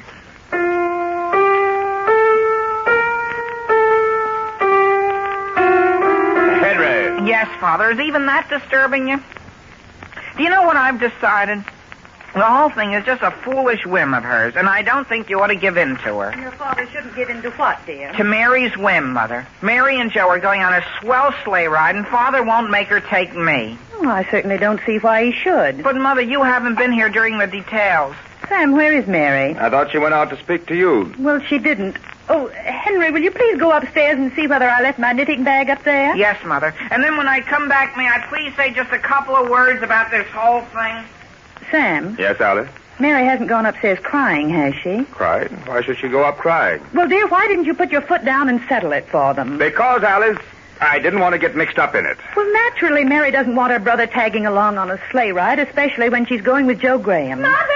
Yes, Mary? Will you please tell Henry that he's not supposed to go rummaging through my room? But, Mary, I sent him up there to get my knitting bag. But it isn't up there, Mother, and I'm simply ashamed of him. Why? Mother, he tries to barge in on everything. Oh, he doesn't try to barge in on everything, does he? You know how friendly he is. But that's the trouble. He overdoes it. Now, Mary, is it so unreasonable if Henry wants to go on your sleigh ride? Well, I can remember when your father and I used to go on sleigh rides all the time. Didn't we, Sam? What's that? I was just saying, dear, how it's perfectly normal for anyone to want to go on a sleigh ride. Yes, Mary. Yes, Father. How many will your sleigh hold? Father, you and Mother aren't going along, are you? No, dear, of course we aren't. It'll be quite enough if you just take Henry. On the sleigh ride? He's going with us? Mary, why couldn't you ask him to? But, Mother, I don't want to ask him. Sam, what do you think about it? About what? Alice, I don't want to get involved in this. Sam, I think the least you can do is take a little interest in your own family. How? Well, dear, we have a problem to be solved here. Henry's going to go off saying his feelings have been hurt, and Mary's going off saying her feelings have been hurt. Because of me? Sam, I'm ashamed of you. Mother, here's your knitting bag. Thank you, dear. I'll answer the phone. I'll answer it, Father. I'll answer it, thank you. Father, I'd be glad to. Please stay there. Sam, I want you to come back when you're through and help decide this. I have something I've got to do in the kitchen first. Listen, Mary, will this help you see things my way? Henry, my entire evening's been ruined. Now, dear, let's not be so dramatic. You're hurting Henry. I'll say. Gee whiz, she makes me feel just as though I weren't wanted. But, Mother, I haven't really got to take him, have I? Mother, you mean she wants me? We haven't decided, dear, whether she wants you or not. We're simply talking it over. Henry! Yes, Father? Do you know anyone by the name of Lolly? Lolly? That's the way it sounded to me. Lolly? Lolly. But whoever she is, she wants to talk to you on the telephone. Lolly? Yes, Father, I'll be right there. Mother. Lolly, gee whiz. Hello? Hello? Is this Henry? Yes? Well, this is Lolly. Who's Lolly? Just a minute, Henry. What? Hello? Homer, is that you? Yes, I just wanted to call you, Henry, and tell you I forgive you. For what? For getting sore at me when I pushed you off your seat in assembly today. Well, I got the deuce for that, Homer. Well, look, Henry, come on over to my girl's house. I can't. I'm going on a sleigh ride, I think. With who? With a crowd. Why can't Lolly and I go with you, Henry? No, Homer, you couldn't possibly go. Why not? Because, Homer, you couldn't. Oh, I see. You're still sore at me. No, I'm not, Homer. You just can't go. But, Henry, can't you at least ask? No. What harm will it do? Or are you sore? Well, wait, Homer. I'll ask, but it won't do any good, though. Henry Aldrich, if you ask Homer Brown to go with us, I'll never speak to you again. Quiet, Mary. Hello, Homer? Homer, hello? Homer! Now look at what you've done, Mary. You've offended the only good friend I ever had. Children, I want both of you to stop quarreling. But I'm only protecting my rights, Mother. Mary, you're simply making a mountain out of a molehill. A molehill? Mary, I've never seen you act this way before. But I've never had anything like this happen to me before. But Homer isn't going. Mary! Yes, Father? Joe Graham's out here in the hall. He is. He is. Oh, my gracious. Mary, stop running around in circles. Sam, tell Joe to come in. But, Mother, if Henry has to go along with us, what will the whole town say? Well, what will they say? That I can't go out on a date without bringing my whole family. Good evening, Mrs. Aldrich. Good evening, Joe. You look as though you were dressed for a sleigh ride. I am. Hello, Mary. Hello? Well, aren't you ready to go? Not quite. Mother, were you going to stay here while I'm out of the room? Now, Mary. What's up? Joe, she's afraid you're going to be insulted over something. Mother! What's the trouble? Mother! Joe, Henry wants to go with you. What's that? Yes, Joe. Well, that's fine. There, Mary. See that? Joe didn't hit the ceiling. No, not at all. Joe, you're only being polite. Why? I'm not being polite. Why, I'd be glad to have Henry come along. Of course. And when you get through, you can all come back here and have some sandwiches. With Henry, Mother? Now, dear, I'm going out to the kitchen and see what's in the icebox. Well. If you aren't a nice one, Joe, why didn't you say you didn't want him to go along? How could I? Right in front of your mother. Well, you could have backed me up, couldn't you? Now, listen, all I was doing was being polite. But, Joe, you practically begged him to go. I begged him to go.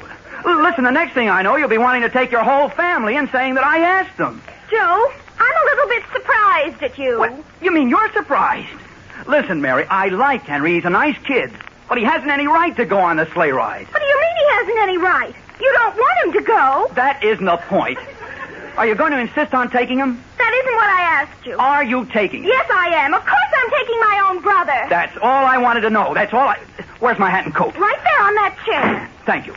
Hey, Joe. Who's that? It's Butch. Are you all ready? For what? Well, for the sleigh ride. What do you think? Oh, you and Gracie go. Alone? Yes. Hey, what's the idea? I'm going upstairs and take these heavy clothes off.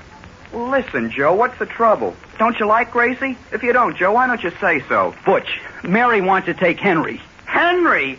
Henry? That's right, Henry. Well, why don't you put your foot down? I have. What do you think I was just doing? Boy, if it was anybody else but that kid. Why don't you tell Mary to lock him up? Now, wait a minute, Butch.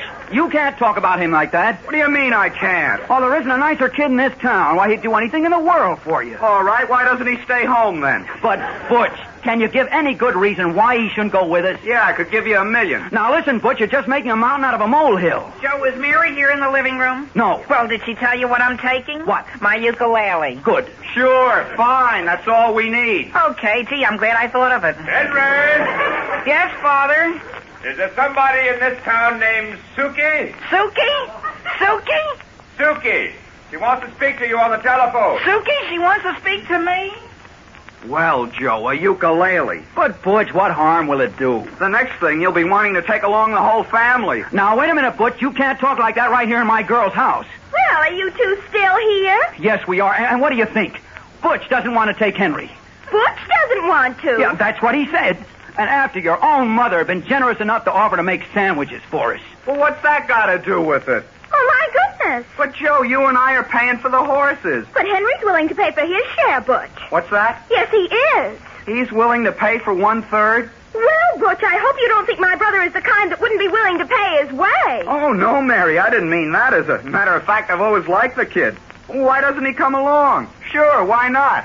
Oh, my goodness, I wish you boys would make up your minds. Wait here while I go up and put my heavy clothes back on. And tell Henry to bring his ukulele. Henry! What, Mary? I want to tell you something. Well, I'm talking to Suki. Well, I'll be down in a few minutes. Hello? Hello? Who are you talking to, Henry? That was my sister going by. She gets very excited all the time. Well, Henry, the reason I called was, are you doing anything this evening? Who, me? I guess you think I'm terrible asking you. Well, the only thing is, gee, I never thought you knew I existed. Who? I? Sure. Would you like to come over this evening, Henry? Well, how would you like to go on a sleigh ride, I think? On a sleigh ride, Henry, on a cold night like this? Don't you like the cold? I hate the cold. Why don't you just come over here? We'll sit and visit in our warm living room. You really want me to? How long before you want me to come over? Just as soon as you can. Well, gee, I mean... Are you sure you don't mind, Henry? Gee, it's the one thing. Look, I'll start right away. Goodbye, Suki. Goodbye, Henry. Henry! Yes, Mother? Where are you? I'm getting my things on. Well, dear, be sure to wear a muffler and a heavy sweater. Yes, Mother, I've got them. Goodbye. Henry, are you going out alone? Sure, Mother, over to Suki's. Who? Suki's. Aren't you going with Mary? With Mary? Oh, no, Mother. Wait a minute, Henry. Why aren't you? I don't want to. I changed my mind. You changed your mind? Yes, Mother, goodbye. But, Henry... Mother! Well... Mother, may I wear your blue... Mother? What's the matter? Not a thing. Well, why don't you answer me? Never mind, Mary. But I think you ought to be completely ashamed of yourself. Ashamed of myself? Alice! Yes, Sam? I have a little surprise for you. What is it? Get your things on in a few minutes. I just phoned the stables and hired a sleigh. For just the two of us? Yep. Well, dear, I can't go off on any sleigh ride when my whole family's upset. Over what? Mother, what's happened? Mary, don't you realize your own brother just went off terribly hurt? Hurt? Yes, dear, of course. He knows when he's not wanted. But, Mother, we decided to take him. In fact, Joe and Butch both want him to go. Not very much, though. But we do, Mother. Alice, what's happened? Sam, this is entirely your fault. What have I done? Dear, you've let Mary send her own brother off sulking. Where? Over to Suki's. Sulking at Suki's? Wherever he went, I'm going to find him. Why? I'm going to take Henry with us on that sleigh ride now if it's the last thing I ever do.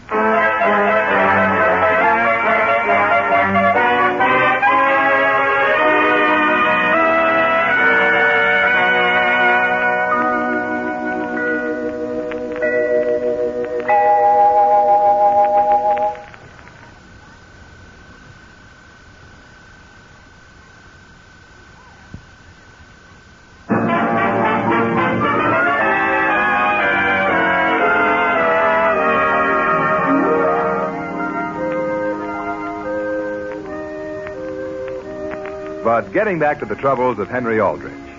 After disrupting the entire family over the question as to whether he may or may not go on a sleigh ride, Henry suddenly decides to spend the evening with a girl who doesn't care for sleigh rides. In fact, she simply hates the cold. The scene opens 10 minutes later in the Aldrich living room. Mr. and Mrs. Aldrich are speaking. But, Alice, I thought you hinted that you would like to go for a sleigh ride. Sam, dear, earlier in the evening I did wish we could go, but I couldn't possibly go off having a good time without first making sure the children are going to straighten everything out. Well, then we won't go. Where's Mary? She's gone over to Suki's to get Henry. What for? To tell him he's to go with her. You better see who's at the door, dear. It's probably Mary back. Hello, Mr. Aldrich. Well, Homer. Will you tell Henry, Lolly, and I are here? Henry? Sam, who is is it? It's me and my girl, Mrs. Aldrich. We're ready to go on the sleigh ride with Henry. Well, dear, are you quite sure you were to go along? Well, I certainly understood we were. When did he ask you? Just a little while ago on the telephone. In fact, just before we got cut off, I heard Mary say, Henry, if Homer doesn't go along, I'll never speak to you again. Well, Homer, I'm very much afraid Henry isn't here. Where is he? He's over at Suki's. At Suki's? Yes. Oh, at Suki's. Well, we'll go right over. Gee, they're probably waiting for us.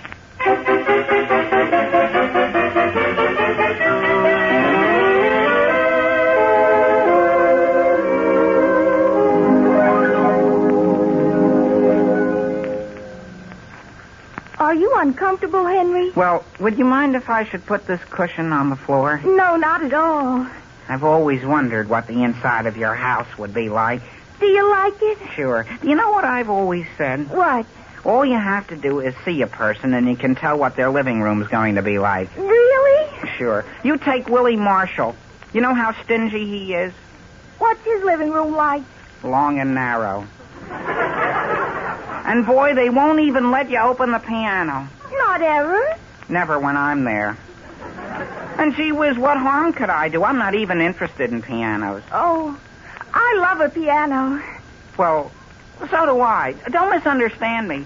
I just don't like Willie's piano. Do you ever skate? Do you? Oh, gee, do I. Henry, I simply detest skating. You do? Is that right? Well, frankly, I don't care for it very much myself. You don't? What is there to it? Now, you take swimming. Boy, it's the same lake, but I don't know. Do you like swimming? Oh, I hate to swim, Henry. You do? Well, as a matter of fact, it's very refreshing to find somebody as frank as you. What is there to swimming? That's what I say. It's either too hot or too cold. And you wear yourself getting across the lake, and then you have to swim all the way back. My, we have a lot of taste in common, haven't we? I'll say we have. And I'm so glad you don't like to go sleigh riding. You know, my mother and father like to go, but I can't stand it. Boy, did you save my life. Really? Gee, the whole gang practically insisted that I go along, and I was trying to be polite. You must be terribly popular, Henry. Do you like fellows who are popular? Sarah Sue? Yes, Father? How did Henry happen to go home? Oh, he hasn't. He's right here. Yes, he's still here? Yes, sir. Hello, Mr. Matthews. Well, you and Sarah Sue were so quiet, I thought you'd gone home. Well, do you think I ought to be going? Oh, no, not at all. As a matter of fact, it's a nice change to have a boy in the house that isn't noisy. Thank you, Mr. Matthews. Has Mother gone to bed? No, she's upstairs reading. And don't worry, I'm going back up with her. Mr. Matthews, if we get to talking too loud, you just be frank and call down. Thank you, Henry. Your father's certainly a nice person. You made an awful hit with him. And, Henry, I don't know when I've had a nicer evening. Do you want me to put another log on the fire? My gracious, I wonder who that could be. Gee whiz, I hope whoever that is, they don't disturb your folks. I guess I better see who's there. Hello, Suki. Is Henry here? Mary, is that you? Yes, Henry, and I've only got a second. You get your things on right away and come along with us. Why? For the sleigh ride. But, Mary, I'm not going. But you've got to, Henry. But isn't it clear I don't want to? Now, Henry, there's no use in trying to make out your feelings are that hurt. Get on your things and come along, and Suki, too. For a sleigh ride? Yes. Joe and Butch and his girl are all out in front in the sleigh. But, Mary, we're not interested in going. Henry, do I have to get down on my knees and apologize? What for? Gee whiz, I can sit in the house here by the fire if I want to, can't I? No. Why? Because, Henry, you simply misunderstood us. Joe and Butch wanted you to go all the time. Now, please get your things on. No. All right, Henry, I'll tell Mother. Where's the phone? You don't have to tell her. Suki, where's the phone? It's right here in the hall. Gee whiz, anybody think... Imagine. Number, please. Elm 303. Elm 303. Henry, I'm simply disgusted. If you were a little offended, that's one thing, but you certainly don't have to keep on sulking. I'm sulking? Henry? Yes, Mr. Matthews? Remember what you told me? If you happen to be talking too loud, I should let you know? Well, excuse me, Mr. Matthews. Hello? Hello, is this you, Father? It is? Well, Father, could you please tell Mary to leave me alone? What's the trouble? I don't see why. If I don't want to go, I have to. Henry, aren't you and Mary old enough to settle this between yourselves? Henry, let me speak to him. Wait a minute, Mary. Henry, will you please let me speak to my own father? Well, Mary, it isn't necessary to push me off the chair, is it? I'm sorry. Father! Father! Who is this? It's Mary, and Henry is simply being stubborn. I am not. Mary, this this is something I don't know anything about. If Henry doesn't want to spend his money on a sleigh ride, I don't think you should make him. But, Father, it isn't a case of paying. Sam, let me have the phone. Now, wait a minute, Alice. Mary. Is this you, Mother? Yes, dear, and I don't think it's very nice of you to go all the way over there just to talk Henry into not going. Is that, Mother? Let me talk to her. Stop it! Hey, Mary, do you want us to freeze out here? Joe, you just have to wait. Mother? Mother? Mother! What did she say, Mary? Henry! Mary, hurry up. Well, Joe, now you've made me lose my mother. Henry! Yes, Mr. Matthews? We can still hear you up here. Number, please. Operator, I was talking with Elm 303. Quiet, Mary. Elm 303. I'm sorry, but Elm 303 does not answer. But, Operator, it must answer. I was just talking with them. Sarah Sue, is there a door open downstairs? Yes, Father. I think it's the front door. Joe, would you mind closing the door you left open? Sure. Operator, are you ringing my mother? I'm trying to get your party. Oh, gee whiz, if this isn't embarrassing. Hey, Joe, what's going on in here? They won't come, Butch. We don't want to come. Sarah Sue, is anyone down there besides you and Henry? Well, I'll tell you, Father. It's just a couple of friends, Mr. Matthews, that happened to drop in. Please keep that front door closed. Yes, Mr. Matthews. Mary, won't you hang up and go? No, Henry, I can't go without Mother's permission. But don't you realize what you're doing to me? Who's that? I haven't any idea. Say, it's Henry Aldrich here. Now listen, Homer, what do you want? Henry Aldrich, did you ask Homer? I did not. You did too, Henry. Even told me to bring my girl. Sarah Sue, your mother doesn't mind you having one or two guests, but you didn't tell us you were going to have a party here. But, Father, I'm not. Mr. Matthews, if Henry and Suki will only go out and get on our sleigh, we'll all leave. All right, why don't you go? Because Suki doesn't want to. Well, why not? It's a great night and it'll do her good. Father, please don't send me out into the cold. Who's that at the door? It's probably my girl, frozen to death. Come on in, Lolly.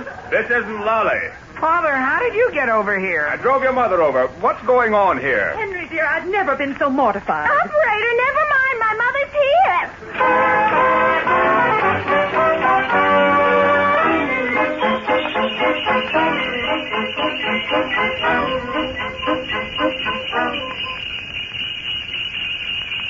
Sam, are you warm enough? Yes, Alice. Are you? I was never so warm in my life. Aren't the stars lovely? Get up there.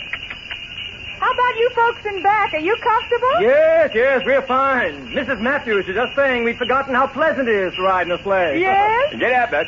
Look. I wonder how the children are.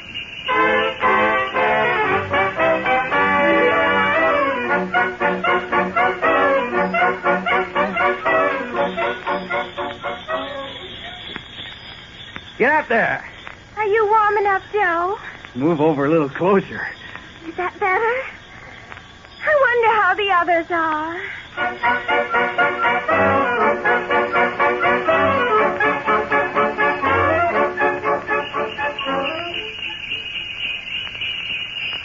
Get up there. You know, Gracie, as a matter of fact, I'm glad just the two of us took this sleigh. Gracie? Gracie, are you asleep?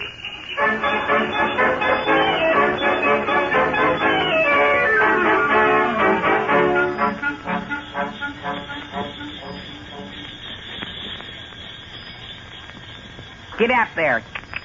Are you warm enough, Suki? Yes, I'm quite warm, Henry. You know, Suki, as long as your father made us get out of the house anyhow, this was a swell idea of yours. Oh, yes. I much prefer a closed carriage to an open sleigh. Would you like that lap robe that's on the back seat? Yes, I think I would. Okay. Well, gee whiz. What's the trouble? It seems to be fastened. Now listen, Henry, let go of my overcoat. Homer, how did you and Lolly get in here?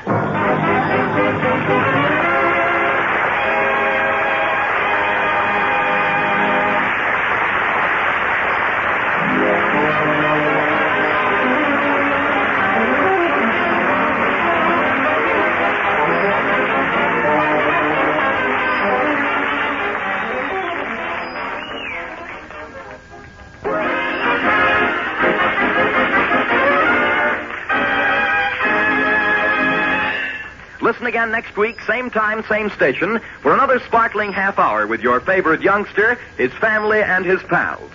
The Aldrich Family, starring Ezra Stone, is written by Clifford Goldsmith. 75 years ago, January 26, 1950, the Aldrich family here on Classic Radio Theater with Wyatt Cox. Hope you'll support us by going to our webpage at classicradio.stream. We move away from straight comedy and go to a quiz show, a rather serious one from 83 years ago, Dr. IQ.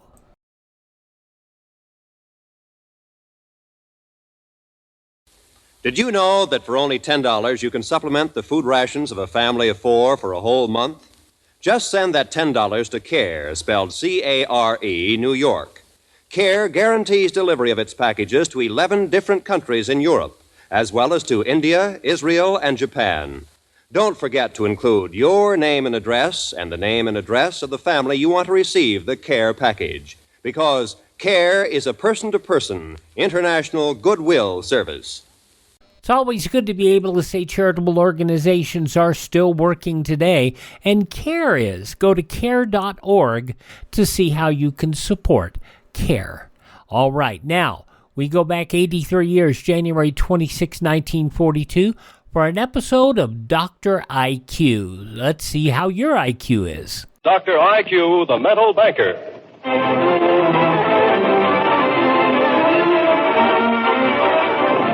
Presenting Dr. IQ.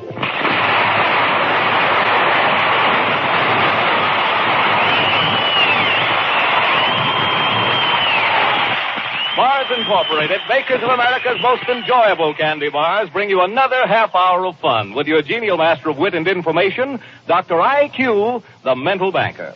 And for your enjoyment always, we invite you to try the new Dr. IQ candy bar. Stop at your favorite candy counter tonight or tomorrow and discover for yourself its fine taste blend. From the first exciting bite to the last delicious flavor that lingers in your mouth, we know you will agree that this fine candy is wholesome, nourishing enjoyment. For its blend of rich, pure milk chocolate, crisp, roasted peanuts, snowy white nougat, and smooth, creamy caramel has met with instant approval from the thousands who have tasted its luscious goodness. Treat yourself to this new candy thrill tonight or tomorrow. Remember, for the answer to your taste question, eat a Dr. IQ candy bar. And now, here is that wise man with a friendly smile and the cash for your correct answers, Dr. IQ. Thank you, Mr. Anthony, and good evening, ladies and gentlemen. My assistants are stationed throughout the audience with portable microphones, which will enable members of the theater audience to remain in their seats while answering the questions I ask from the stage. And may I present those assistants? Ed Reimer's on my right downstairs. Thank you, Doctor. Ward Benton in the center aisle downstairs. Thank you, Doctor. Pat Hill on my left downstairs. Thank you, Doctor. Ken Powell in the right balcony. Thank you, Doctor. Charlie Lewis in the center balcony. Thank you, Doctor. And Bill Mayhew in the left balcony. Thank you, Doctor. And so to our first contestant of the evening, Ed Reimer's on my right downstairs. I have a gentleman, Doctor. $15 silver to that gentleman with the correct answer to this one. Many American youths are answering their country's call by enlisting in the Army Air Corps. To enlist now, you may be between the ages of 18 and 26, single or married, and without formal education. Now, one of the most famous names connected with the Army Air Corps is its West Point of the Air. What is its name, and where is it located? No prompting, please. Mitchell Field, New York. Oh, I'm so sorry, sir. That's a good try, but I think you'd find the west point of the air is Randolph Field in Texas. Put a box of Dr. IQ candy to that gentleman, and 2 tickets to next week's production here at Chase Buffalo Theater in Buffalo, New York. Two-Faced Woman with Greta Garbo, and now Ward Benton in the center aisle downstairs. I have a gentleman, Doctor. $12 silver for the answer to this one. In the popular comic strip The Timid Soul by H.T. Webster, what is the name of its principal character? The Timid Soul. No prompting, please. Sorry, I can't think of it. Oh, I'm so sorry, sir. I think you'd find it Casper Milk Toast, wouldn't you? But a box of Dr. IQ candy to that gentleman, and 2 tickets to next week's production here at Chase Buffalo Theater in Buffalo. Pat Hill on my left downstairs. I have a gentleman, Doctor. $19 silver to that gentleman for this one. An engraver is commissioned to engrave a cube of metal. He is to engrave as many of the cube's surfaces as possible, but no 2 engraved surfaces may touch. For his work, he is to be paid $10 for each surface he engraves. under his instructions, how much will he be paid? Would you repeat that, Doctor, please? Yes, I'll be happy to repeat that, sir. An engraver is commissioned to engrave a cube of metal. He is to engrave as many of the cube's surfaces as possible, but no two engraved surfaces may touch. And for his work, he is to be paid $10 for each surface he engraves. Now, under those instructions, how much will he be paid? I'm sorry, Doctor, I don't know. Oh, I'm sorry. Don't you want to try on it? Remember, no two surfaces may touch. $10 for each surface. 5 seconds, please, sir. Want to try? 3. 3? Oh, I'm sorry. It's 2. $20. Only 2 surfaces can be engraved without touching another surface. But a box of Dr. IQ candy to that gentleman. Thanks for trying. And 2 tickets to next week's production of Shay's Buffalo. Now Ken Powell in the right balcony. I have a lady, Doctor. 16 silver dollars to that lady for this one. The Pan-American Conference of the Nations of the 2 American continents is now meeting to discuss united plans against the Axis. In what South American city is this important conference being held? Rio de Janeiro? Rio de Janeiro. 16 silver dollars to that lady. Your name and address, please. Cornelia Handler, 126 Moselle Street, Buffalo, New York. Thank you. Congratulations to you as our first winner on tonight's program, Charlie Lyons in the center balcony. I have a gentleman, Doctor. 21 silver dollars for this one. On the Liberty Head nickel, there are 13 stars surrounding the head. Now, how many points has each of these stars? No prompting, please. 5 stars? 5? No. There are 13 stars. How many points? Oh, I see. How many points on each star? No prompting, please. 5 seconds. Time's almost up. I'm sorry, I don't know. Well, I'm sorry, sir. I think you'd find it 6. 6 points on each star, but a box of Dr. IQ candy to that gentleman. 2 tickets to next week's production here at Shay's Buffalo Theater. Now, Bill Mayhew in the left balcony. I have a lady, Doctor. For tonight's program, the clues for our biographical sketch of a famous personality were sent in by Mr. Michael Lang of 716 Wallace Street, Erie, Pennsylvania. The judges could choose only the single entry they felt was presented in the most interesting manner. But since a number of you suggested the same personality, the makers of Dr. IQ candy are going to send a box of the new Dr. IQ candy bars to each of the other contestants, sending in a sketch last week before midnight Thursday on the personality chosen for tonight. For using his information, the makers of Dr. IQ candy bars are going to send to Mr. Michael Lang a check for $250. Now, if you can correctly identify the personality I'm describing after the first clue is given, I'll give you 75 silver dollars. Of course, the longer it takes you to identify him, the less your reward. But if your reward decreases, we will add all that you missed to the $250 Mr. Michael Lang will receive. Are you ready now for your first clue? Yes. $75. He was born in Easttown Township, Pennsylvania, on New Year's Day, 1745, and is remembered as a reckless and brave soldier in our American Revolution. I don't know, Doctor. All right, $60. In school, his studies came second to his love of playing soldier with his classmates, thus upsetting the plans of his teachers.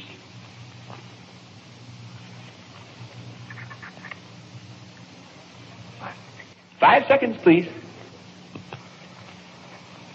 All right, make a try. The next time I will. All right, $50. Later, he became a surveyor and worked for Benjamin Franklin, surveying land in Nova Scotia. 5 seconds, please, ma'am. I'm sorry. All right, $40. A true patriot, he was made a colonel in the army when the American Revolution started and served with valor in the Quebec campaign. No prompting, please. 5 seconds. All right. I'm sorry. $30. He fought with reckless bravery and complete disregard for danger in such battles as Brandywine, Germantown, Monmouth, and Yorktown. There's your fifth clue. 5 seconds, please. Would you repeat that last over, please? He fought with reckless bravery and complete disregard for danger in such battles as Brandywine, Germantown, Monmouth, and Yorktown. 5 seconds, please, ma'am. Time's almost up on that one. $25. sorry. All right, $25. Two of his most daring exploits were the dash through enemy lines with supplies for Washington's forces at Valley Forge and his storming and capture of Stony Point in a daring night attack. 5 seconds. No prompting, please. Number 6. That's the 6th clue. Time's almost up on that clue. All right, number 7, $20. After the war, he served in the Pennsylvania legislature, and in 1792 was appointed to command the American Army. 5 seconds, please, ma'am. I'm sorry, I'll have to call time. 15 silver dollars for this one. In 1793, when trouble arose with the Indian tribes in the Northwest Territory, he defeated them at the famous Battle of the Fallen Timbers. He died at Erie, Pennsylvania, December 15th, 1796. No prompting, please. 5 seconds. General Custard? General Custer? No, but thanks for trying. Now, here's 10 silver dollars, your last clue. His first name was Anthony, and because of his reckless bravery, he was nicknamed Mad Anthony. No prompting, please. Mad Anthony. 5 seconds. Oh, I'm sorry, ma'am. I'll have to call time. I think you'd find it General Anthony Wayne, Mad Anthony Wayne. Put a box of Dr. IQ candy to that lady and 2 tickets for next week's production here at Shay's Buffalo Theater in Buffalo, New York. Consequently, $325 will be sent to Mr. Michael Lang of 716 Wallace Street, Erie, Pennsylvania, for sending in the winning sketch on General Anthony Wayne. A box of the new Dr. IQ candy bars will be sent to each of you also sending in a sketch on Mad Anthony Wayne last week before midnight Thursday. If you would like to enter our biographical contest, simply send in a brief sketch of a famous personality with 12 Dr. IQ candy bar wrappers. The judges will select the most interesting entry from which Dr. IQ will formulate the clues and award the winning contestant $250. We will add to the $250 whatever amount the theater contestant fails to win from his $75 award in trying to identify the personality. All entries become the property of Mars Incorporated, and the decision of the judges will be final. Entries must be postmarked not later than midnight Thursday to be eligible for the following broadcast. Address your entries to Dr. IQ, 919 North Michigan, Chicago, Illinois. Now, here is Dr. IQ. Thank you, Alan C. Anthony. Ed Reimer's on my right downstairs. A lady in the standing audience, Doctor. 11 silver dollars to that lady in the standing audience for the answer to this one. Is the British stronghold of Singapore located on the mainland, on a peninsula, or on an island? No prompting, please. Singapore. Repeat that, Doctor? Yes, it's Singapore. Singapore, is it on a mainland, a peninsula, or an island? 5 seconds, please. Island. It's on an island just off the Malayan Peninsula, surrounded by water. Pay that lady 11 silver dollars. Your name and address, please. Mrs. Beatrice Humphreys, 41 Lawrence Place, Buffalo, New York. Thank you, and congratulations to you. And I'll award Benton in the center aisle downstairs. I have a lady, Doctor. I'll give you $15 in United States defense stamps if you can tell me which of the following was not one of our famous Revolutionary War generals. Washington, Wayne, Burgoyne, Schuyler. Schuyler? Schuyler, oh, I'm sorry. Schuyler was a very famous Revolutionary War general. I think you'd find it General Burgoyne. He was an English general, not one of our generals. But a box of Dr. IQ candy to that lady, and 2 tickets for next week's production of Shay's Buffalo Theater, Pat Hill on my left downstairs. 14 silver dollars for this one. I'm going to quote 3 lines from a famous song of a branch of our armed forces. And I want you to give me the 4th line. Now, here are the first 3. First to fight for right and freedom and to keep the honor clean. We are proud to claim the title. Now, what is the next line? 5 seconds, please. Will you repeat it? Yes, I'll be happy to. First to fight for right and freedom and to keep the honor clean. We are proud to claim the title. Americans. Americans. Oh, I'm sorry. Thanks for trying. That's a good answer, but not Quite the one that fits that fourth line. I think you'll find it. We are proud to claim the title of United States Marine. Put a box of Dr. IQ candy to that gentleman and 2 tickets for next week's production of Shay's Buffalo Theater, Ken Powell on the right balcony. I'm a gentleman, Doctor. Suppose you've known so many girls you've forgotten a lot of their names. I'll give you some clues as to where they were or are, and you tell me, according to familiar songs or books, the girl's name. Now, for example, the one you left when you came from Alabama was Susanna. Now, here we go, and I'll pay you $5 silver a name. This one is over the ocean. No prompting, please. Over the ocean. 5 seconds. For $5. I don't know. Oh, I'm sorry. All right. Now, give him a chance. This one used to live in our alley.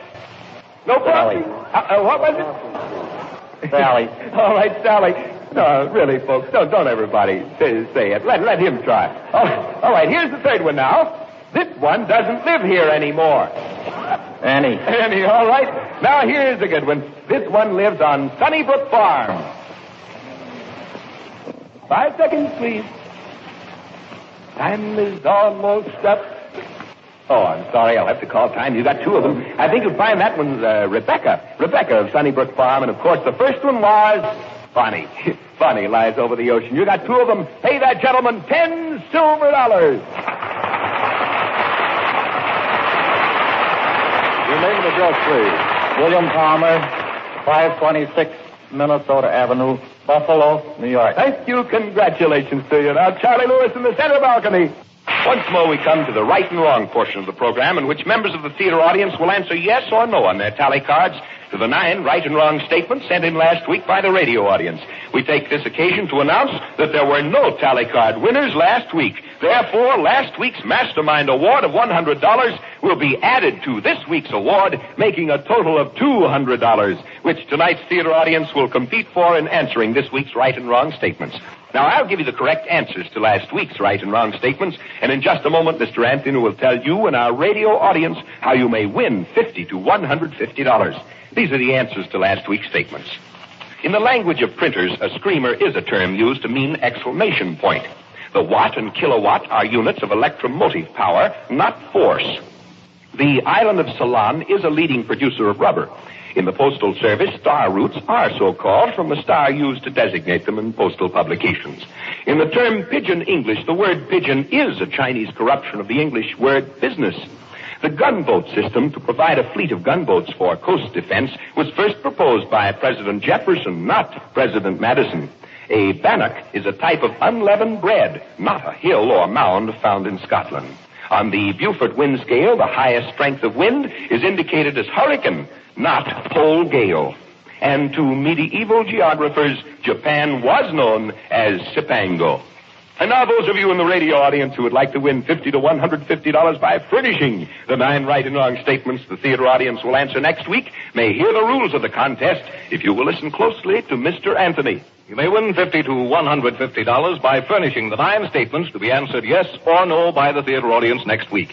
Just send in as many sets of 3 statements each as you wish, enclosing a Dr. IQ candy bar wrapper for each statement.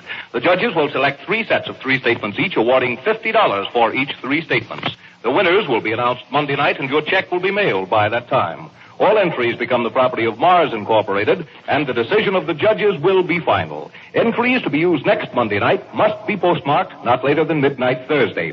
Address your entries to Dr. IQ, 919 North Michigan, Chicago, Illinois. And now again, here is Dr. IQ. Thanks, Alan. The contestants sending in the winning sets of right and wrong statements selected for tonight's program are Mr. Orion Harper of Box 42, Luders, Texas. The makers of Dr. IQ candy bars have mailed Mr. Harper a check in the amount of $100 for his 2 sets of 3 statements each. Congratulations, Mr. Harper, and congratulations to Mrs. Ruth N. Watkins of Colonial Village, Arlington, Virginia, for her winning set of 3 statements. A check for $50 has been mailed her. And here are the statements for tonight's program. I shall repeat each statement. Number 1, the Lafayette Escadrille first fought at Saratoga in the American Revolution. The Lafayette Escadrille first fought at Saratoga in the American Revolution.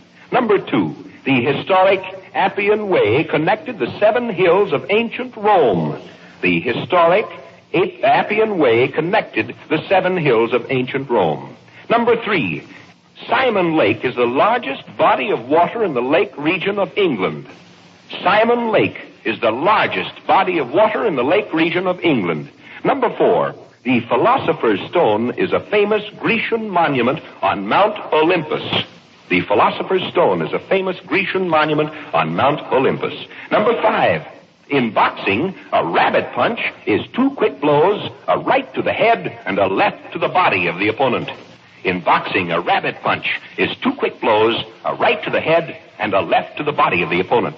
Number 6, the Hawaiian Islands were formerly called the Society Islands. The Hawaiian Islands were formerly called the Society Islands. Number 7, artesian wells get their name from the part of France where they were first extensively used. Artesian wells get their name from the part of France where they were first extensively used. Number 8, any water with salt in it is called brine. Any water with salt in it is called brine. And the last one, number 9, Aguinaldo was the famous Apache Indian chieftain known for his frontier raids. Aguinaldo was a famous Apache Indian chieftain known for his frontier raids. Now, ladies and gentlemen, kindly pass your tally cards toward the center aisles as quickly and quietly as possible in order that we may continue with the regular portion of the program as rapidly as possible. Bill Mayhew in the left balcony. I have a gentleman, Doctor. All of us recognize, sir, the importance of radio in the world today. Now, I'll pay you $16 silver if you can tell me approximately how many radios, including automobile radios, there are in the United States today. Now, is it 570,000? Is it 5,700,000? Or is it 57 million? I see. 5 million. 5 million? Oh, I'm sorry, sir. I think you'd find it closer to 57 million radios in the United States today. But a box of 24 Dr. IQ candy bars to that gentleman. And 2 tickets to next week's production of Shay's Buffalo Theater, Buffalo, New York. Ed Reimer's on my right downstairs. I have a gentleman, Doctor. Once more we come to that little monument to memory, the Thought Twister, which I'll say one time and one time only. Now, if you can repeat it exactly as I say it, sir, 35 silver will be your reward. Are you ready for the Thought Twister? I'm ready, Doctor. All right, here it is. Everyone be quiet and give our contestant a real chance. We'll slap the Jap off the map, said Cap to Hap. We will slap the Jap off the map, Cap. To him, said Hap. We slapped the Jap off the map, said Hap.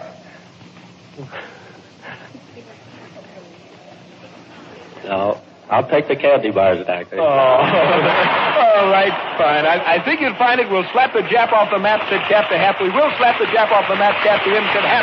But pay that gentleman a box of Dr. IQ candy bars and 2 tickets to next week's production of Shay's Buffalo. Now, Ward Fenton in the center aisle downstairs. I have a gentleman in the standing audience, Doctor. I'll give that gentleman in the standing audience one $25 United States defense bond if he can tell me who has been named by our president to head our war production board. Donald Nelson. Donald M. Nelson, a $25 defense bond to that gentleman. Your name and address, please. William Glower, Attica, New York. Thank you, sir. Congratulations, and thanks for being with us tonight, Mr. Glower. Now, Pat Hill on my left downstairs. I have a gentleman, Doctor. Here are 2 well-known proverbs in a slightly scrambled state. I'll pay you $16 silver if you can unscramble them and give them to me in their correct order. Here they are, scrambled up. Before darkest dawn, he laughs. It's always the best who laughs last. He who laughs last laughs best. All right. And, No prompting, please. It's always lightest before the dawn. Well, always darkest before the dawn. $16 silver to that gentleman. Your name and address, please. Francis Finley, 3063 Harlem Road, Chickawaga. Well, thank you, sir. And thanks for being with us tonight. Now, Ken Powell in the right balcony. I have a lady, Doctor. A certain character named Peter Piper gathered an amount of pickled peppers.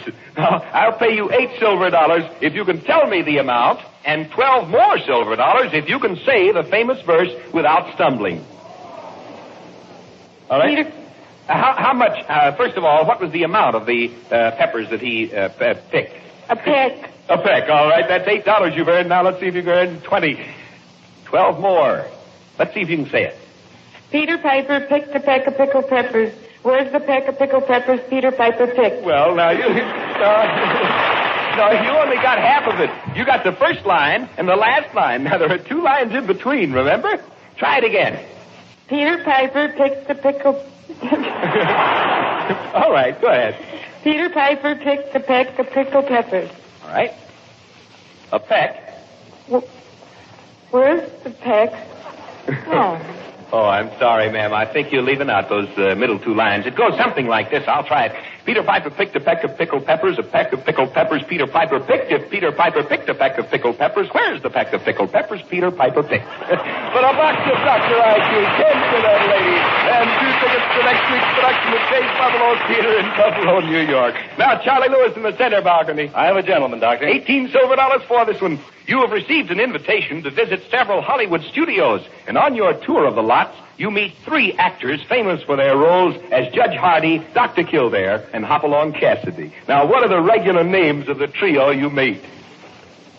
Would you name those, please? Yes, I'll be happy to. Judge Hardy is first. No prompting, please. I'm sorry, Doctor. All right, how about Dr. Kildare? Who would that be? No prompting, please. Dr. Kildare. Well, let's try Hopalong Cassidy. Who's Hopalong Cassidy in the movie? No prompting, please. Oh, I'm sorry. I'm sorry. I'm awfully sorry, too, sir. I think you'll find Judge Hardy is Louis Stone, Dr. Kildare is Lou Ayres, and Hopalong Cassidy is Bill Boyd. But a box of Dr. IQ candy to that gentleman, and 2 tickets for next week's production, Shay's Buffalo Theater, Bill Mayhew in the left balcony. I have a lady, Doctor. $15 silver to that lady for this one. The ambassador to the United States from England was first known to the world as Edward Wood. Later, he was known as Lord Irwin, Viceroy of India. I'll pay you $15 silver if you can tell me by what title we now best know Edward Wood, the English ambassador to the United States. By what title do we know him? 5 seconds, please, ma'am. No prompting? Would you repeat that, please? Yes, I'll be happy to, ma'am. How do we best know the ambassador from England to the United States? By what title do we know him? 5 seconds. Ambassador Wood? Ambassador Wood? No, that isn't the title that we know him best by. His name is Wood, but I think the title we know him best by is Lord Halifax. But a box of Dr. IQ candy to that lady, and 2 tickets to next week's production here at Shay's Buffalo Theater, and now it's Eddie Reimer's on my right downstairs. I have a lady, Doctor. $13 silver to that lady for this one. Does an average hen lay 50 eggs a year, 250 eggs a year, or 550 eggs a year? The average hen. No prompting, please. 50. 50? Oh, I'm sorry. I think you'd find it closer to 250 eggs a year for the average hen. But a box of 24 Dr. IQ candy bars to that lady, and 2 tickets to next week's production here at Shay's Buffalo. Now, Ward Fenton in the center aisle downstairs. I have a gentleman, Doctor. Because Napoleon needed cash to carry on his world-conquering schemes, he made an $11,250,000 deal with a red-haired, violin-playing president of the United States. Now, I'll pay you $10 silver if you can name the red-haired, violin-playing president, and 10 more silver if you can name the deal that Napoleon paid $11,250,000 for. What was the deal first? No prompting? Louisiana Purchase. All right, the Louisiana Purchase. Now, who was that red-haired, violin-playing president? 5 seconds, please, sir. Madison? Oh, not Madison. I'm sorry, sir. Thanks for trying. I think you'd find it Thomas Jefferson, but you got half of it. $10 silver to that gentleman. Your name and address, please. Tower, 115 Florida Street, Buffalo. Thank you. Congratulations. And now, thanks to you, ladies and gentlemen, especially to you at home behind your radios and to you folks here in the theater audience. And now may I present Alan C. Anthony. And so we bring to a close another half hour of fun with Dr. IQ, the mental banker. The Dr. IQ program will be heard next week at the same time from the stage of Shay's Buffalo Theater in Buffalo, New York. In the meantime, when friends drop in or the children return from play, why not have a box of 24 delicious Dr. IQ bars on your pantry shelf? This enjoyable confection with its appetizing taste blend will bring a thrill to anyone who enjoys wholesome, nourishing candy. And a box of delicious Dr. IQ bars is a perfect gift to send to your favorite soldier, sailor, or Marine. They, too, appreciate its thrilling goodness. Remember, for the answer to your taste question, eat a Dr. IQ candy bar. The Dr. IQ program, sponsored by Mars Incorporated, makers of Dr. IQ candy bars, will be heard next Monday night from the stage of Shay's Buffalo Theater in Buffalo, New York, at the same time and over these same stations. Do your part in fighting infantile paralysis by giving your dimes and dollars to this worthy cause. Help celebrate our President's Diamond Jubilee birthday by contributing to this great and humane crusade. Give today. Alan T. Anthony speaks. This is the National Broadcasting Company. Now, you might be sitting there thinking, well, God, they gave away $16. What you don't understand is $16 in 1942 was worth $310 today. $25 was $480. And $100? Oh, that $100 was almost $2,000 today. Let's talk about the buying power of the dollar, shall we? That's Dr. IQ, and sometimes I really think people were brighter back then than they were today, but this crowd wasn't really good. But then it was January in Buffalo, and it's really cold. January 26, 1942, Dr. IQ here on Classic Radio Theater with Wyatt Cox. A reminder, tomorrow on the program, we will have on the program Jack Benny with the winner of the I Can't Stand, or the decision of the winner in the I Can't Stand Jack Benny contest.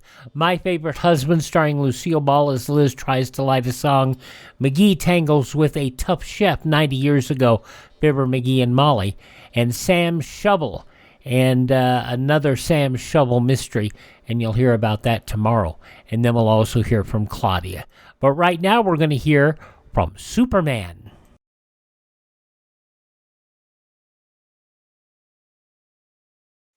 Means you've got to be smarter than ever at figuring ways to fix the meals your families want, especially since you don't have as many points as you used to. Well, the smartest thing to do is to get extra points by turning in waste fats. You know, your meat dealer will give you cash and 2 red points for every pound you turn in. So get going. You'll be doing yourself a favor and your country an important service. For used fats are urgently needed for military medicines, armaments, and a host of things so necessary to win this war. Strain every drop into any tin can, no glass containers, please, and turn them in as soon as you have a pound. As promised, another episode of Superman. This goes back 83 years, January 26, 1942. Another episode in the continuing saga of Lita the Leopard Woman. Presenting the transcription feature, Superman. Look, up in the sky. It's a bird. It's a plane. It's Superman.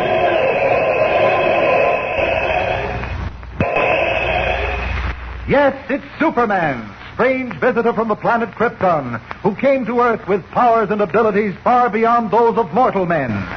Superman, who can leap tall buildings at a single bound, race a speeding bullet to its target, bend steel in his bare hands, and who, disguised as Clark Kent, mild-mannered reporter for a great metropolitan newspaper, fights a never-ending battle for truth and justice. But before we join Superman, listen. And now to our story. When a frightened nurse's half-choked scream foiled the leopard woman's daring attempt to kill Max Heller in the emergency ward of the city hospital, the cunning, fearless leader of an Oriental spy ring known as the Society of the Leopard decided to try again. Heller, hovering between life and death as a result of a bullet from the leopard woman's gun, might talk if he lived. Might talk too much. He had to die. But now the task was more difficult. Heller had been transferred to a private room guarded by a burly policeman. 2 Secret Service men were stationed at the hospital entrance, and Clark Kent, newly appointed a special government agent, was somewhere in the building. But once again, the mysterious woman's cunning conceived a plan. At the secret headquarters of the Leopard Society, she explained it to Cato, one of her Jap henchmen. It's very simple, Cato. I'm going to be sick, violently sick. We will arrange for a private room at the city hospital and a private nurse. Summon one of our English-speaking friends who has pledged allegiance to the Leopard. He will assist me. Simulating pain, the Leopard woman was taken to the hospital. Alone with her nurse, she dropped the guise of illness and at gunpoint forced the frightened girl to remove her starched uniform. Take that uniform off. I don't carry this gun around to powder my nose with. It works. Get that uniform off, or this will be the last nursing job you'll ever handle. Leaving the helpless nurse bound and gagged on the bed, the Leopard woman, dressed in the starched white uniform and cap, approached the policeman seated at the door of Heller's room. Good morning. Morning, miss. Oh, don't get up. I'm just going in to have a look at our valuable patient. He hasn't given you any trouble, has he? No, not him. He's out cold. Yes, fortunately. Unsuspected, the Leopard woman slips into Max Heller's room, darkened by drawn shades. Moving swiftly to the bed, her supple fingers reach out to fasten on the unconscious Heller's throat. You stupid fool. To think you could ever escape me. No man escapes the Leopard. It's too bad you are not conscious. I should like very much to see your eyes as my fingers tighten on your throat. I should like to see your face. You can if you turn on the light. Oh. That was my throat your fingers were fastened on. Heller was moved to another room. Let go of me. Oh, no. Let go of me. As you see, sometimes even leopards are caught in traps. No. You can come in now, Joe. Oh, I was... See the one, Mr. Kent? Yes, turn on the light. Okay. No use struggling. It's all over. Put the brakes on it, Joe. You'll pay for this. You'll pay with blood. Tough baby, ain't she? Yes. Come on, sister. These ain't got no diamonds in them, but they shine pretty. There we are. Now, you'll save yourself a lot of trouble by going along quietly, leopard woman. You think you're very clever, don't you? You ain't so dumb. You fell for that switch gag, hook, line, and sinker. Fools, both of you. Stupid fools. Take her to headquarters, Joe. I'll pick Major Campbell up and meet you there. First, I've got to see what happened to that nurse. Now, watch her. She's tricky. Don't worry about me, Mr. Kent. She ain't getting away from me. Come on, sister. Dr. Harlow wanted in surgery. Dr. Harlow wanted in surgery. Dr. Harlow wanted in surgery. As I told you a dozen times, Mr. Kent and I can stay here till the cows come home. We've nothing else to do. Are you going to talk or aren't you? I have nothing to say. See what you can do, Kent. In another minute, I'll slap her insolent face. I can't blame you much, Major. You are known as the leopard woman, aren't you? I have nothing to say. You're only making it more difficult for yourself, don't you realize that? What's your name? I have nothing to say. You said plenty when you were leaning over that bed with your hands on my throat, certain that you were about to murder Max Heller. You had plenty to say then. How you would have liked to see my eyes and my face. And you also said that no man escapes the leopard. Do you remember that? Do you? Now, look here. Just a minute, Major. I'm not going to put up with this for long, Kent. She's a spy, and she deserves no consideration whatsoever. There are ways of making her talk. No, we can always fall back on that. Perhaps we can reason with her, explain a few things. Particularly that we know she shot Max Heller and escaped in his folding wing plane. Naturally, Heller isn't going to feel very kindly toward her once he recovers from the bullet wound. You understand that, don't you? I have nothing to say. You understand that Heller, in seeking revenge for your having almost taken his life, will completely expose you. It's just a matter of time. Major Campbell might consent to give you special consideration if you cooperate. Well? I have nothing to say. All right, Kent. We're through handling her with kid gloves. Now let's try something else. I'll take it. Yeah. Hello. Just a moment. You, Major. Oh, thanks. Hello? Oh, yes, Dr. Kingsley. What? No. I see. All right. Yes, I will. Bye. Something wrong, Major? Heller died 10 minutes ago. What? Stop that insane laughter. Get her out of here, Kent. Lock her up. Come on. Put her back in her cell, Riley. Okay, Mr. Kent. Emma's death is quite a blow, Kent. I was counting on him to clean everything up. Oh, we still have the leopard woman. She won't spill anything. You can bank on that. Her insolence amazes me. In any other country, she'd be backed up against a wall and shot. Sometimes I think we treat people too well over here. Major, I'm sure we can figure this thing out. There must be some way of tracking down her spy ring, even if she refuses to talk. Wait a minute. Wait, now, this may sound ridiculous to you, but it might work. Suppose we let her escape. Kent, are you crazy? No, now wait, not entirely. Listen to this. If we engineered it so that she could escape without suspecting we helped her along, someone could follow her to wherever the ring's headquarters are. That's terribly risky. I don't see why. I could trail her without any trouble. You think she'd fall for it? She's smart, you know. Well, we can try. Look, you have a couple of Japanese on your staff, haven't you? Interpreters and translators? Yes. We'll make use of one of them. Well, how? We'll put him in the cell next to hers. She won't be able to see him, but she can hear him. And after all Japs sound alike. We'll provide him with a key to the cell door that he can slip to her. The prison guards will have to be told, of course, to keep out of her way when she opens the cell door to let her escape. Then I'll be waiting outside to trail her. You mean we'll be waiting outside? This is my party, too, you know. I didn't mean it as a slight, Major. It's just that one man can get around faster. Don't worry about my getting around. I've been doing it for 40 years. I think I know how. Come on. If we're going to try your scheme, let's get going. I certainly hope it works.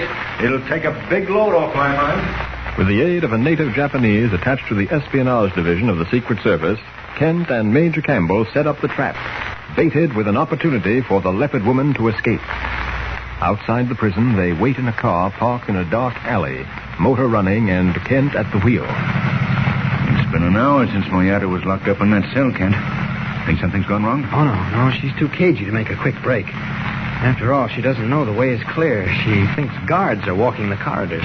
Give her time, Major. I had to give her a rope around her neck. I know I'm not supposed to say things like that, but I can't help it. Well, unless I miss my guess, we'll be rounding up quite a flock of spies before the night's over, Major. You won't have to worry about it anymore. At least not as far as the Leopard Society is concerned. I've got 6 men in a staff car waiting to follow us. They're up the street.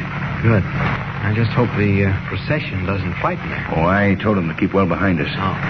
Chances are she'll hop one of those cabs over there as soon as she gets out. They're all driven by servicemen. Say, wait a minute. What about money? How can she take a cab without money? No, I thought of that. I gave your Jap a $5 bill to wrap the key in. Nice going, Kent. Keep low, Major. Don't move. Here she comes. Oh, I see her. Crossing the street. Hugging the buildings. Hey, wait, I've lost her. No, she's heading for one of the cabs. Didn't take her long to spot them. I see her now. She's getting in. Let's go, Kent. Not yet. Give the cab a chance to pull away. And there it goes. Okay. What about lights, Kent? We'll run without them. Where's the cab? Just turned the corner. I told those fools not to lose us. Run slowly. Don't you worry. There it is, up ahead. Is the other car behind us? Sure. I can't tell. Evidently it took your cue, running without lights. Oh, that's fine. Now, just you sit tight, Major. This is going to work out swell. I hope so, Kent.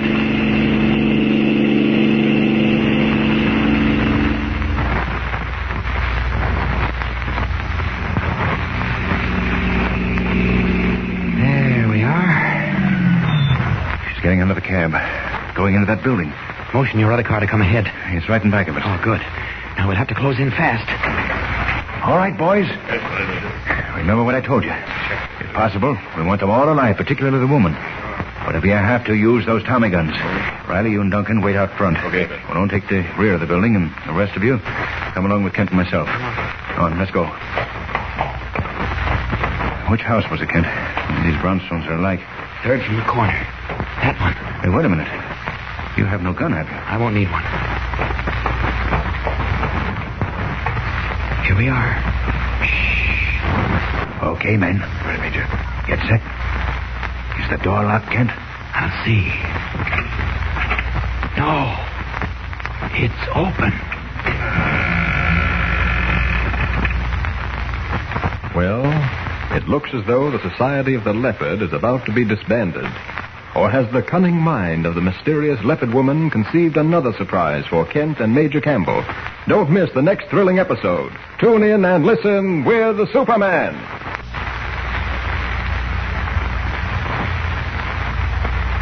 Don't forget, tune in again for the next thrilling episode with Superman. Look, up in the sky. It's a bird. It's a plane. It's Superman. 83 years ago, January 26, 1942, Superman here on Classic Radio Theater with Wyatt Cox. We'll have more comedy tomorrow with Jack Benny. We'll also have My Favorite Husband starring Lucille Ball, Fibber McGee and Molly, Abbott and Costello with another Sam Spade adventure, and Claudia.